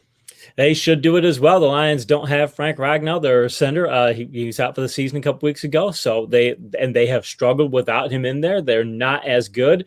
Their calls are starting to adjust. They're starting to catch up as far as getting a play calling right. But then when you lose your center, a lot of times that's a central part of your offense. Is he makes a lot of the line blocking calls. So they've had problems there. Talent-wise, they should, but we can come back to this every week. Are you going to do the things that will allow you to take care of that? Because I think that against this front, you want to do a lot of one gapping. You want to do a lot of up the field, a lot of disruptions. And let's hope Gannon does it, because he likes to sit back and play that soft coverage, and we're going to go ahead and two gap and then pursue, and that's fine. This may be a team you could do that against, but this is a team where if you want to have an explosive defense, if you want to put up some splash plays, this is a team you should be able to do it against, because Goff, you can rattle Goff and he will make mistakes, and they really need to make sure that they get the Lions out of their ground game and make Goff throw and try and make it throw some verticals, because if they do that, the Eagles have been ball hawking some more of late, 5 games at least, 1 turnover. If they do that, then they can get a couple of turnovers that would make a difference. All right, one thought every game. Let's look at the Week 8 schedule, Casey Jr. One thought every game. Here we go. Carolina, Atlanta. Philadelphia beat both of these teams somehow. The winner, though, will have 4 wins on the season. I think people are overestimating Carolina, because last check, it was only a 3-point spread for Atlanta in this game at Atlanta, which basically means people think that this is an even matchup. It's not. Carolina's tallied 200 or more net passing yards only 1 time this year. Last 4 games, they've given the ball away 9 times. They've allowed 25 more points in 3 of those 4 contests, to give 198 or more rushing yards on 2 occasions. Their pass blocking is terrible. The pass rush has failed after that great start. They have that 3-3-5 front. Atlanta's won 3 out of 4. Their offense is looking like you'd expect an Arthur Smith led platoon to be. So I think Atlanta's going to win. Philadelphia beat both those teams. It's head scratching so far, especially Atlanta, who's now won 3 in a row. Miami goes to Buffalo. This feels like a long day at the office for Miami, coming off a Buffalo bye. Yeah, Buffalo's the best team in the NFL right now. Arguably, they've racked up 31 or more points in 5 straight games, shut out 2 of their past 5 foes. Last 5 games, they've had 16 takeaways. Miami's not quite the worst team in the league, but they've allowed 349 or more offensive yards in all but 1 contest this year. They got a turnover-laden offense. They've got a lot of problems. I think Buffalo wins this handily. One thought every game. This one here, I mean, Chicago, San Francisco. I mean, the fans want Fields. They want Lance. You might get that, and if you do, you might get an ugly game. You might get a very ugly game. This is one of those situations where the coaches kept trying to tell us that these quarterbacks weren't ready, and every time they get out there, you're finding out they're not going to be ready. But the Bears' offense is really a train wreck. San Francisco's offense has been struggling, but the Bears' offense, they've not posted 200 passing yards in a game this year. And they've got to make use of a solid receiving core, but they can't get anything done. The Bears have scored 14 or fewer points on 4 occasions this year. The last time they scored more than 20 was against the Lions. So as bad as the Niners are playing, I'll still take the Niners. One thought every game. Cleveland banged up. Pittsburgh, man, this team is tough to read. Yeah, Pittsburgh want to be a power running team, and Najee Harris is doing a great job. If it wasn't for Chase, he'd be the front runner for offensive rookie of the year. He still may win it with a good second half, but as the Browns, though, their injury problem is a big thing. They've allowed 84 points. They allowed 84 points in weeks 5 and 6. Their offense has scored 17 or fewer points in 3 of the past 4 games. Pittsburgh's not as banged up, and Pittsburgh is I think has as much talent as Cleveland when Cleveland is banged up. So I'm going to take Pittsburgh, but it's a real close one. All right, let's go to Tennessee, Indianapolis. This one's interesting now in the South. Indy's playing much better. They're at home here. They are. Tennessee, I think they've got a bit of a problem. I'm a huge Derrick Henry fan. King Henry's fantastic, but he's on pace to have 507 touches this year, being an NFL record. Last week, he only got, I think, 86 rushing yards on 29 carries. I think he's starting to wear down a bit from that type of volume. And the problem is the Colts are starting to play really well right now. They're playing extremely well on offense, 4 straight games at 25 or more points. Their defense has posted 2 more takeaways in 5 of the past 6 games. So I think that they're trending in a little better direction, and I'll take them at home. All right. One thought every game. Cincinnati on the road at the Jets. The Jets gave up 56 last week to the Patriots. This is a Cincinnati offense that, even if you don't believe in them as a full team yet, their offense is pretty good. If I remember the line correctly, it was only 10.5 for Cincinnati. I kept looking at that going, that's it? I mean, New England crushed the Jets by 40 or more, by like 41 points last week, and Cincinnati's a better team than New England. I can't see a path to victory for the Jets. I mean, you got Jamar Chase. I mentioned him. You got Burrow, who's playing great. You've got Mixon and Samaje P right now, so they got a two-headed backfield. The Bengals defense had his best game of the year against Detroit in Week 6, and they shut down the Ravens last week too. And the Jets have Mike White, and they're not going to, as their quarterback. Who's Mike White? Again, he played worse than Davis Mills, to put it in perspective. And they're not going to have Corey Davis. So I think Cincinnati mile on this one. All right, L.A., the Rams heading to Houston. This feels like an ugly game for Houston. They fought hard early in the season. It feels like them fighting hard isn't helping them out here. This is like, I don't know, the Rams, though, last week, I think we both felt that they would, like in the Detroit situation, hey, Detroit plays hard, and that was a fist fight. The Rams, I wonder if they're starting to do some Tomlining, or they're playing down to the competition level of their opponent, and Houston is fighting hard. It will get tiring for Houston to keep fighting hard. You can sense the players are getting a little bit like when Ingram got traded, there was a little pushback about, hey, are we giving up on the season? I don't think they are. It would really help them if Tyrod Taylor came back. I don't think they'd win the game, but it would be a big change for their offense. He's not going to be there this week, so the Rams going to be big in this one. Speaking of the Rams, by the way, Deshaun Jackson and the Rams have mutually agreed to try to find a trade. So it looks like Deshaun Jackson could be out of L.A. with the Rams. New England's going to L.A. to face the Chargers. I like Mac Jones. This New England team's interesting, but, the Chargers were disappointing the last time we saw them. They were, and they got a problem because Bill Belichick's the NFL's master problem solver. His offense doesn't have much talent, yet they scored 24 more points in 3 straight games. They got 120 rushing yards in each of those contests, and the Chargers' rush defense, they'd like to sit back in that cover 2 shell and invite you to run. Teams have been doing it. They've given up 187 or more rushing yards in 4 of the past 5 games. New England to keep pounding away at that. Problem is that the Chargers have so much firepower on offense. Patriots lost one of their best cornerbacks this week to injury, so I think that the Chargers are going to be able to get enough firepower to make up for what they're going to have on defense. So I take the Chargers. One thought every game, Jacksonville, Seattle. I mean, these two teams really struggling. I mean, I don't know who's worse at this point. You saw how much faith they have in Geno Smith, Seattle, on Monday night. Yeah, it's bad. And Tyler Lockett has disappeared from the offense. He had disappeared before Russell Wilson got hurt. The Jaguars have yet to post more than 23 points in the contest this year. The Seahawks have tallied 23 points in 3 straight games. Jacksonville's offense, though, is most likely to break through as they've posted 850 offensive yards over the past 2 games, and Seattle's allowed 450 offensive yards on 4 occasions this year. I think it's going to be real close. I think Jacksonville might, if you give them the points, I think if they're 3.5-point dogs, I think if you give them the points, they might win. I still think Seattle's going to win straight up, though. Yikes. That one is one that I don't need on my television CBS. Thank you. Washington football team at Denver. Washington football team's defense has got to be one of the most disappointing things in football. And Denver, just overall, they got a lot of talent, and here they are again, schlepping along at 3-4. The thing is, the Broncos defense, they started the year on a strong note, but over the past 4 games, they've allowed 376 more offensive yards in every game, and they have 1 takeaway. And the Washington defense, as bad as it's been, they've taken away the ball with 6 takeaways in the past 3 contests. So I like the idea that Washington could get a pick and do things of that nature, but Washington also gives the ball away. They give the ball away 2 times in 3 straight games, so I think that nullified out. I'll take Denver at home in a coin flip. All right, Tampa Bay at New Orleans. I find this game interesting all of a sudden. Tampa Bay, very good offensively. I mean, the Saints can play defense. I mean, so this is going to be interesting. They went out and got Ingram, too, so you can see what they want to do. They want to play defense and run the ball, and this will be a big game in that NFC South. I mentioned Derrick Henry starting to wear down a little bit. I wonder if the same thing's happened with Kamara, because kept saying for the last few weeks that New Orleans has been using him as a bell cow back. And if you look at his history going back to Tennessee, it's like that's not who he is. He can't be a bell cow runner. You can have him catch a lot of passes, but that's not who he is. So having Ingram there will help. Makes me wonder if their offense is having some issues, though. But Tampa's got all kinds of people have been talking about their offensive things, but they've now held 4 straight opponents to 311 or fewer offensive yards. They're backed up 10 takeaways the past 4 games. I think their defense is getting back to what it was. Imagine what happens when they get healthy back there, how good they'll be. So I think the Saints just don't have as many paths to victory. So I'll take Tampa. All right, one thought every game Sunday night. Dallas, Minnesota. I mean, the Vikings are 3-3. They're up, they're down. They're up, they're down. They got a lot of weapons on offense. Dallas, we don't know about Dak, but it's just a trap kind of game. They're on the road here.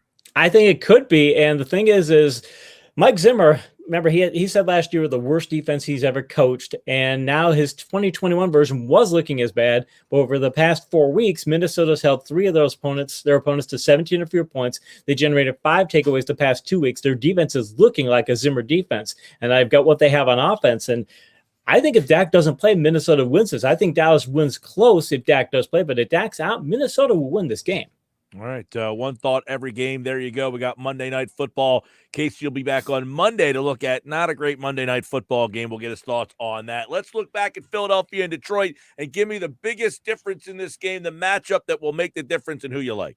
I tell you, it's a coaching matchup. I usually don't lean on that, but it's a coaching matchup. The Lions know exactly what kind of team they want to be. From top to bottom, they know exactly who they want to be. They want to be a power running team. They want to be an aggressive defense, and that's good because they're going to get the most out of their talent. Philadelphia can't figure out what it wants to be on offense. It can't figure out what it wants to be on defense. They've got a lot of problems. Detroit's almost won 3 games this year. They almost beat Baltimore because of the long 66-yard field goal. They almost beat Minnesota. They got beaten that last-second field goal. They took the Rams 12 rounds and nearly had them beat last week. I think they get their first win this week. I think that Dan Campbell's team is going to be fired up, and they will play up to their talent level. Philadelphia will play below its talent level. I got the Lions winning this. Casey Joyner likes the Lions. If that happens, let me ask you this. If that happens, would you want to see Gardner Minshew and how he performs in this offense? If you want to run a pass-centric offense, put Gardner Minshew in there. If you want to keep Jalen Hurts in there, go grab Greg Roman's playbook. There's a great book on Amazon that tells you all the different things about Greg Roman's playbook, the kind of what Baltimore does. Go get that and implement that as quickly as possible. You're going to keep Hurts. Because if you get a running quarterback in there, put a run game in there. If you got a passing quarterback, go ahead and go with Minshew. Because if that's who you are, then get your best player out there, at least best passer out there to operate that system. Yeah, I mean, if you fall to 2-6 and lose to an 0-7 team, I'm sure those questions are going to come, right? They absolutely are. I think if they lose this game, and there obviously no guarantee, but if they lose this game, if it's close, people just say, okay, Detroit plays well. But if they lose this game, I wonder what the locker room will think too, because I think that the Eagles players are going to be like, hey, we should beat these guys. They're winless. If they lose this game and they have an uninspired game plan again, I got to wonder if it's going to be a locker room split. Well, Slay, I'm interested in what they do with Slay. You know, obviously going back to Detroit, if he's voiced a little bit more this week, had a little stronger voice, like, hey, I'm going back to Detroit. I want to try to do this. Fletcher Cox, he's been talking. John Gannon, who, I mean, people thought this guy was going to be like head coaching material. They were getting lauded for this hire, and he has been a disaster so far. He has. The thing is, though, it's like I just keep seeing out of this whole thing that there's just lack of aggressiveness. Whatever you want to be on offense, go be aggressive at it. I mean, that's the thing about Detroit. Go look at their team from top to bottom. They're 0-7, and yet the fans are excited for them because they see this is a team that fights hard every single game. I mean, kneecap biting, yeah, we may all make fun of it, but that's what the team is trying to do. They're trying to fight all the time, doing everything they can to win. And you look at the Eagles and you just go, it's a passive ball club. And nobody, I mean, what's this flower stuff they're talking about this week? This is not what you want to be. You don't want to be a flower team. You want to be, as Marcus Hayes, a guy I work with at the Inquirer, said, you don't want it to be flowers. You want to be oaks. You want to be sequoias. That's the kind of plant you want to be. So I just think that eventually is going to come back to haunt this team. Because if you're going to get fired, if you're Nick Sirianni and you may think you may going to get fired, why not go be aggressive and do exactly what you want to do, rather be passive and do all this dink and dunk stuff. Try and go for it at least. I mean, go down fight. Casey Joyner, The Athletic, the Philadelphia Inquirer here on the Sports Bash Live, 97.3 ESPN. He's brought to you by DraftKings Sportsbook, Inside Resorts Casino Hotel in Atlantic City. Casey, we'll see you on Monday. Appreciate it. He's got one thought every game today. He'll be back on Monday with one thought on every game that we see this weekend. And then, of course, we'll recap the Eagles and the Lions. We'll get your thoughts on the Monday Night Football game. All that and more right here on the Sports Bash Live on 97.3 ESPN. I'm Mike Gill. Happy to have you on Happy Hour Friday. Jeff Kerr got the injury report. Miles Sanders out. What it means, what a loss means. The NFC East ramifications this week aren't that big. Dallas is going to win this division. Giants play Monday. Washington's in Denver. Who you rooting for this weekend? I'll tell you that coming up at the end of the show, plus my pick for the game and more. This is the Sports Bash live on 97.3 ESPN, the free mobile app.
5:31, Jeff Kerr, CBS Sports, brought to you by the expert solar team of New Jersey, EMT Solar, Roofing, Solar Guardians.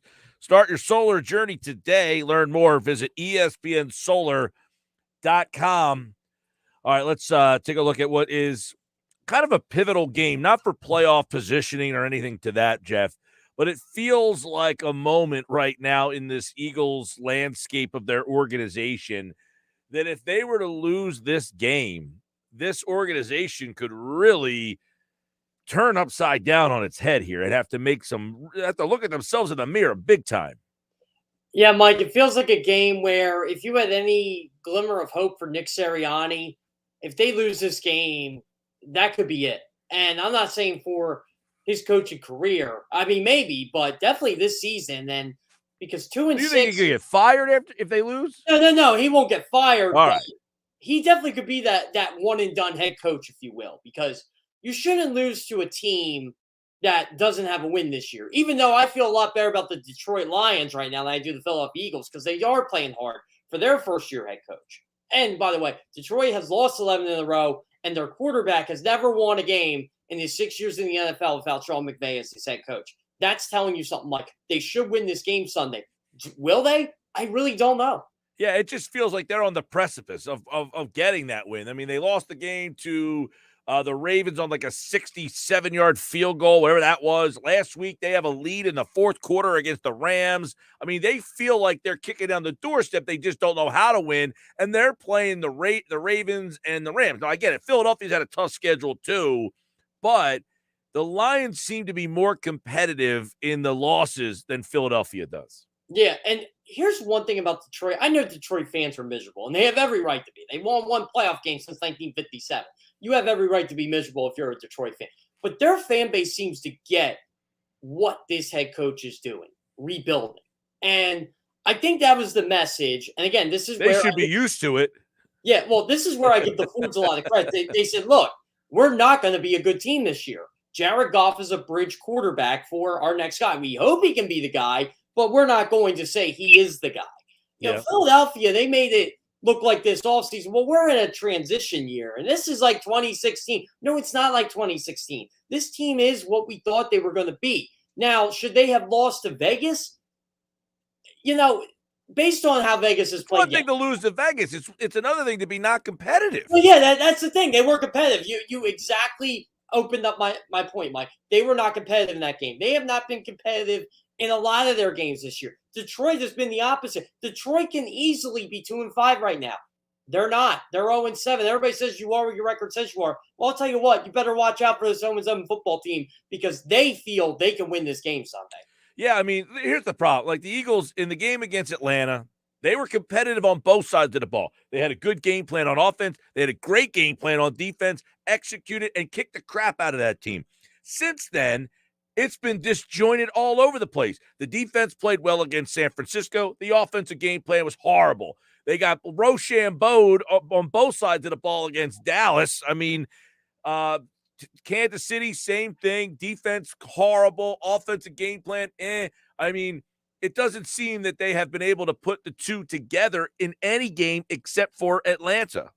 Yeah, and that's what scares me, Mike, because they had 8 months to prepare for that game. It almost felt like a bowl game, essentially. You know, you had all this time to prepare for that. So when Nick Sirianni has a week to prepare for somebody, he just isn't up to the task. And like I've heard for some people, overwhelmed. You know, that's been the word about Nick Sirianni, overwhelmed. And that scares me because he doesn't seem to adjust. I mean, when, you know, we're hearing about potted plants and flowers and all this stuff. Like, that's all well and good, Nick. I don't think people would care if he was winning football games. But they are getting embarrassed. They're getting blown out. They've been outscored 141 to, I think it was 85 or something like that. I forget the exact number in the first 3 quarters of games. They are not competitive. And this is a Lions team that I thought for sure they'd win before the season started.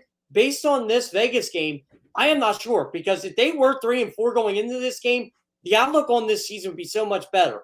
And they have to win this game just to kind of make people interested in November, because after this Chargers game, Mike, it does get a little bit easier. They do. And I guess the next question I want to throw your way, Jeff, is if they lose and they perform poorly offensively, you know the questions are going to come about Minshew. are they fair? Would they be fair to have those questions and have to consider it? It's tough for me, Mike, because I think if Gardner Minshew is the quarterback of this football team, Nick Sirianni is coaching for his job. I really do. I don't think you should have to go to Gardner Minshew yet. I like Gardner Minshew as a player, but I've seen enough out of Gardner Minshew. Jalen Hurts has played 11 games, 11 starts. Can he be better? Can you give him the chance to be better? If you want to move on from Jalen Hurts after this year and play him for the majority of the year, I am completely okay with that. If you want to play Gardner Minshew in week 16, week 17, when everything is over, great.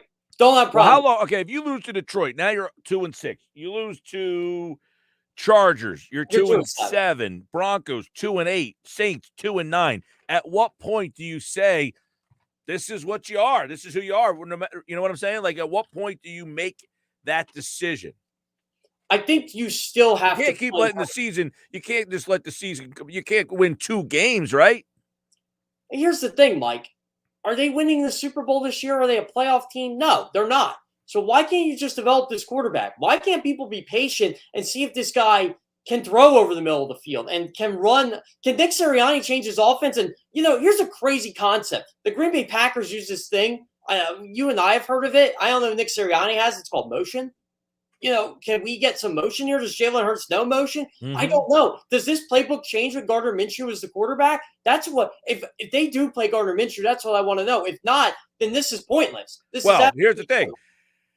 And look, I'm not advocating for Hurts to get benched. I want to make that clear. I want to make that clear. But what I would say is, if you are the Eagles front office and you hired this coach and this is what your offense looks like, are you asking yourself, can this quarterback play, or is this offense so bad, should I put another quarterback in there who has had some success and see if he has a problem running the offense? In other words, is the offense so bland and basic that even a guy who has some NFL success can't run it either? I think at some point you're going to have to do that, but then again, you're back in the 96 97, 98 Eagles mode where you don't know who your quarterback is, which I really don't think they do at this point anyway. But the big difference here, Jeff, is the looming offseason of they're going to have cap space out the yin-yang again. I mean, their cap situation. It's a great job to have. Right. The cap situation is going to recalibrate itself, so they're not going to be in cap problems. And you're probably going to have 3 first-round picks, 2 of which are going to be in the top potentially 5.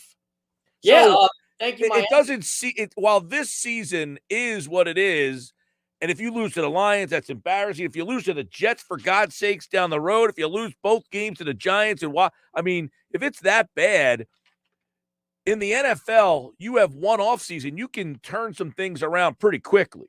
You can turn some things around too if you're patient with your starting quarterback, and if he turns out to be improves to be a top 15 quarterback, then you're saying to yourself, maybe we can play, go after defense in this draft to give Jonathan Gannon the personnel he wants, or maybe we can give this guy another playmaker. And I hate to talk about the draft so early, but because we know the Miami pick is pretty much going to be there for them, I do not want to see them take a quarterback just to take a quarterback, just because we have to. If you're at 2, take the kid Thibodeau and have a party and go from there. If you're at 5, look at the kid from Notre Dame, the safety, and think about changing the complexion of your defense. I can totally jive with that. Oh, I can too. Yeah, I agree with you. Do not take Malik Wills at number 2 or number 5 because you have to. If you may be able to get him with that 3rd, 1st round, this is not a good quarter. This is not a good draft class of quarterback. No. Here's the thing, Mike. They could potentially. No, but you know what's going to happen, Jeff? You're going to start hearing the talking heads tell you, and you're already hearing it. Well, Wills is better he's a better prospect than Hurts is. I don't care. He plays at Liberty. I've been down this road before with Carson Wentz and North Dakota State. Again, if Kenny Pickett is you'd take Carson Wentz back right now, wouldn't you? I don't know if he'd be any better with this team. Probably not. I really don't. By the way, I am glad Carson Wentz is where he is right now. In perfect Philadelphia fashion, Deshaun Jackson, they've mutually agreed to try to find a trade. That's a Howie trade there. Let me bring him back for a 3rd time so I can give Hurts a deep threat. You know what? I actually would entertain the idea just because I think the guy can still play. And well, I mean, he had the touchdown early in the season. I mean, he's not hurt.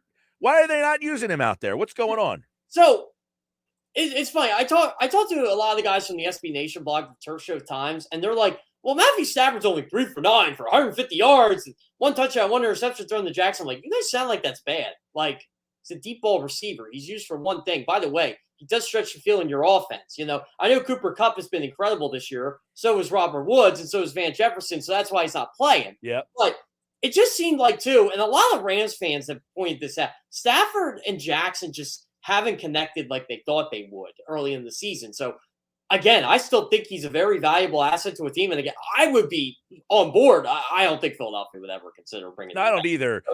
I guess the question would be, and I wouldn't either. I'm not advocating it. Do they look at it and say, hey, we need, because one thing that a lot of people have said, and it might even be yourself, that this team should have gone out and got a veteran receiver to help out with the offense. Right.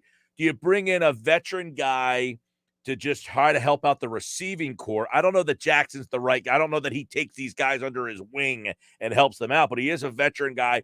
Do you say, hey, we need you to come in here and try to – I mean, because he was here last year with Watkins and Rager. That didn't seem to help either, but he was hurt. A healthy Jackson, do you say, hey, we need you to really come in and kind of, we just need a veteran receiver in this offense across from Devonta Smith to kind of take some pressure off of him? Well, this is what bothers me, too. I don't think Devonta Smith, Wes Watkins, and Jalen Rager. I mean, Rager is what he is, but who do they have behind them? J.J. Arcega, he's nothing. Greg Ward is nothing. So why don't you just get some depth in here just to get it? And then maybe you're not relying on Wes Watkins and Jalen Rager to back up Devonta Smith all the time. And maybe Devonta Smith gets freed up a little more. Again, I want to see these kids develop. I think Deshaun Jackson can help them just by taking some pressure off them. Because I think they're solid football players, especially, Wes Watkins. I think there's something there. I know there's a lot of talent with Devonta Smith, but he's the number 1 wide receiver on an offense that just really isn't good. And I think you're seeing, teams just kind of double team him, or teams say, you know what, we shut him down, we'll shut Jalen Hurts down. You do have to worry about Deshaun Jackson if he's on the field. You just have to. Right. It's not that you want Deshaun Jackson to help you win games necessarily. It would sound like help them to just help the offense, to help the players in the offense, to see if Jalen Hurts is better, to see if it helps Devonta Smith. Does it create more room for Dallas Goedert? Exactly. And if he gets hurt, he gets hurt. That's the risk you take. I mean, look at Green Bay. I bet they were loved right now if Zach Ertz was in Philadelphia, because they probably would have given them a day 2 draft pick for him. But that's just not. It's just the way it is. Injuries happen in this league, and that's why the Cardinals ended up getting Zach Ertz, because they weren't going to go get him. But Max Williams was out for the season. They made Jeff Kerr, CBS Sports. All right, break it down for me. Who wins and why on Sunday? I said on Birds 365 this morning, and everybody can just slam me all they want. I'm picking Detroit. All right. Well, you're not the only one, by the way. I'm picking Detroit. I'm just being that guy. For their last 11. They're playing better than the Eagles right now. I think they see this as an opportunity, and I just don't like the direction Eagles are. I'm sorry, Jack Stoll defending Nick Sirianni just doesn't sell me. It just doesn't. All right, Jeff Kerr's back on Monday, recapping Eagles, Lions, and then we got the full NFC East slate. Everybody's back this week. The Giants actually play Monday night. Washington football team's at Denver. Dallas is the Sunday night game, and we'll see if Dak Prescott ends up playing. Jeff Kerr, everybody, at Jeff Kerr CBS on Twitter. Thanks, bud. Yeah, sounds great, Mike. By the way, I'll probably say this too Monday. The Giants are going to get spanked Monday night. I don't know, man. They played well last week. Oh, Give them credit. This is the get-right game for Kansas City. I've been saying it for 2 months. This at is home. At home. Yeah. All right, Jeff. See you Monday, man. There's Jeff Kerr, Monday, CBS Mike. Sports, here on the Sports Bash Live, 97.3 ESPN, as we wrap up the Friday show. Happy hour Friday, everybody. Hopefully you enjoy the day. Look, I'm not advocating doing anything with Hurts. I don't think you can really get a fair evaluation of him in this offense so far. I guess you're looking at the intangibles. Arm strength, accuracy. Don't like the arm strength, accuracy right now. I think his arm strength is not the biggest issue. I think the accuracy is a bigger issue right now for him. Short stuff, you got to be able to complete the short stuff. that helps your down and distance. If you're not going to run the ball, especially, I mean, running the ball helps you there. But if you need to complete that short stuff, we talked about this with Wentz last year. They're not big plays, but on first down, if I'm going to throw to the tight end, I'm going to get 4 yards. Well, now it's 2nd and 6. That changes my whole complexion. He's got to be more accurate, but it's hard to evaluate him with no run game whatsoever. That's been malpractice. I've said it over and over. This offense has been malpractice for this poor kid. All right, we'll wrap up the show. I'll give you my Friday thoughts, my pick, and more next.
All right, we're going to wrap up the show, give you a pick for the game and more here on the Sports Bash. Set up the weekend for you tonight.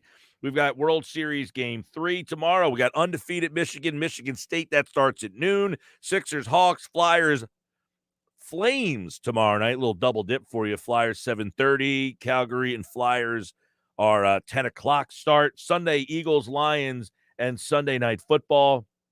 And then I'm back on Monday where the Sixers play Portland Monday night. I'm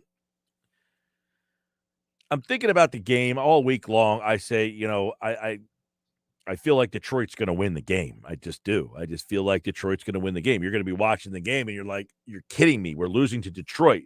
I just feel Detroit's going to win the game. If Sirianni surprises me, I will be surprised. I said at the beginning of the show, though, with Sanders out, I wonder if he just says, all right, we got to have this guy step up. We got to do something with Sanders out. Even though Sanders doesn't do much, in their mind, what their offense does. Maybe Sanders is such a good blocker in there. I don't think so, but I'm just like, there's something that says that. But I'm going to go Detroit in this game. I'm going to go Detroit. I'm going to go 28-23. Detroit wins the game. Hate to say it. Detroit 28-23. I'll go tonight, Sunday for the Eagles. It's unbelievable that it's gotten to this point where I think most people listening out there feel like Detroit's probably in a better spot right now, and it shouldn't be this way. I thought Casey Joyner brought up the perfect point. What did he say? What's the biggest matchup and why this game will be won? What is his answer? What was his answer? Coaching. And in the NFL, like you guys know, whoever, you guys who's listened to me over the years, how much I think coaching, the NBA, how different. In the NFL, the coaching is a big equalizer. They call every play. They have a hand in everything. Nick Sirianni is getting whipped every single weekend. And don't forget, Deuce Staley on the Lions staff. Offensive coordinator Anthony Lynn, veteran offensive caller. That's a good point that hasn't really been brought up this week, but I can see them having a game plan of their running backs running the ball all over the Eagles and them giving the game ball to Deuce afterwards. Just wrecking the Eagles running the ball down and then afterwards, Deuce, you designed this game plan this week to run the football on this team. You get the game ball. That's what's going to happen. Does Campbell bring Deuce to the post-fight presser? He definitely gets the video afterwards where it's on Twitter and you see, hey, game balls this week. Points the ball at him. We got Deuce Staley. Last week, Zach Ertz got the game ball. How about Zach Ertz with the yards after the catch in the game last night? He's turned into all yak Zach. All yak Zach. You got Dave Weinberg coming up tonight on game night. Tomorrow, Billy's got a special locker room. They're going to be live on location. No Sports Bash Saturday tomorrow. We're all back on Monday. Be safe out there. It looks like it's about to get a little crazy. Have a great night, everybody.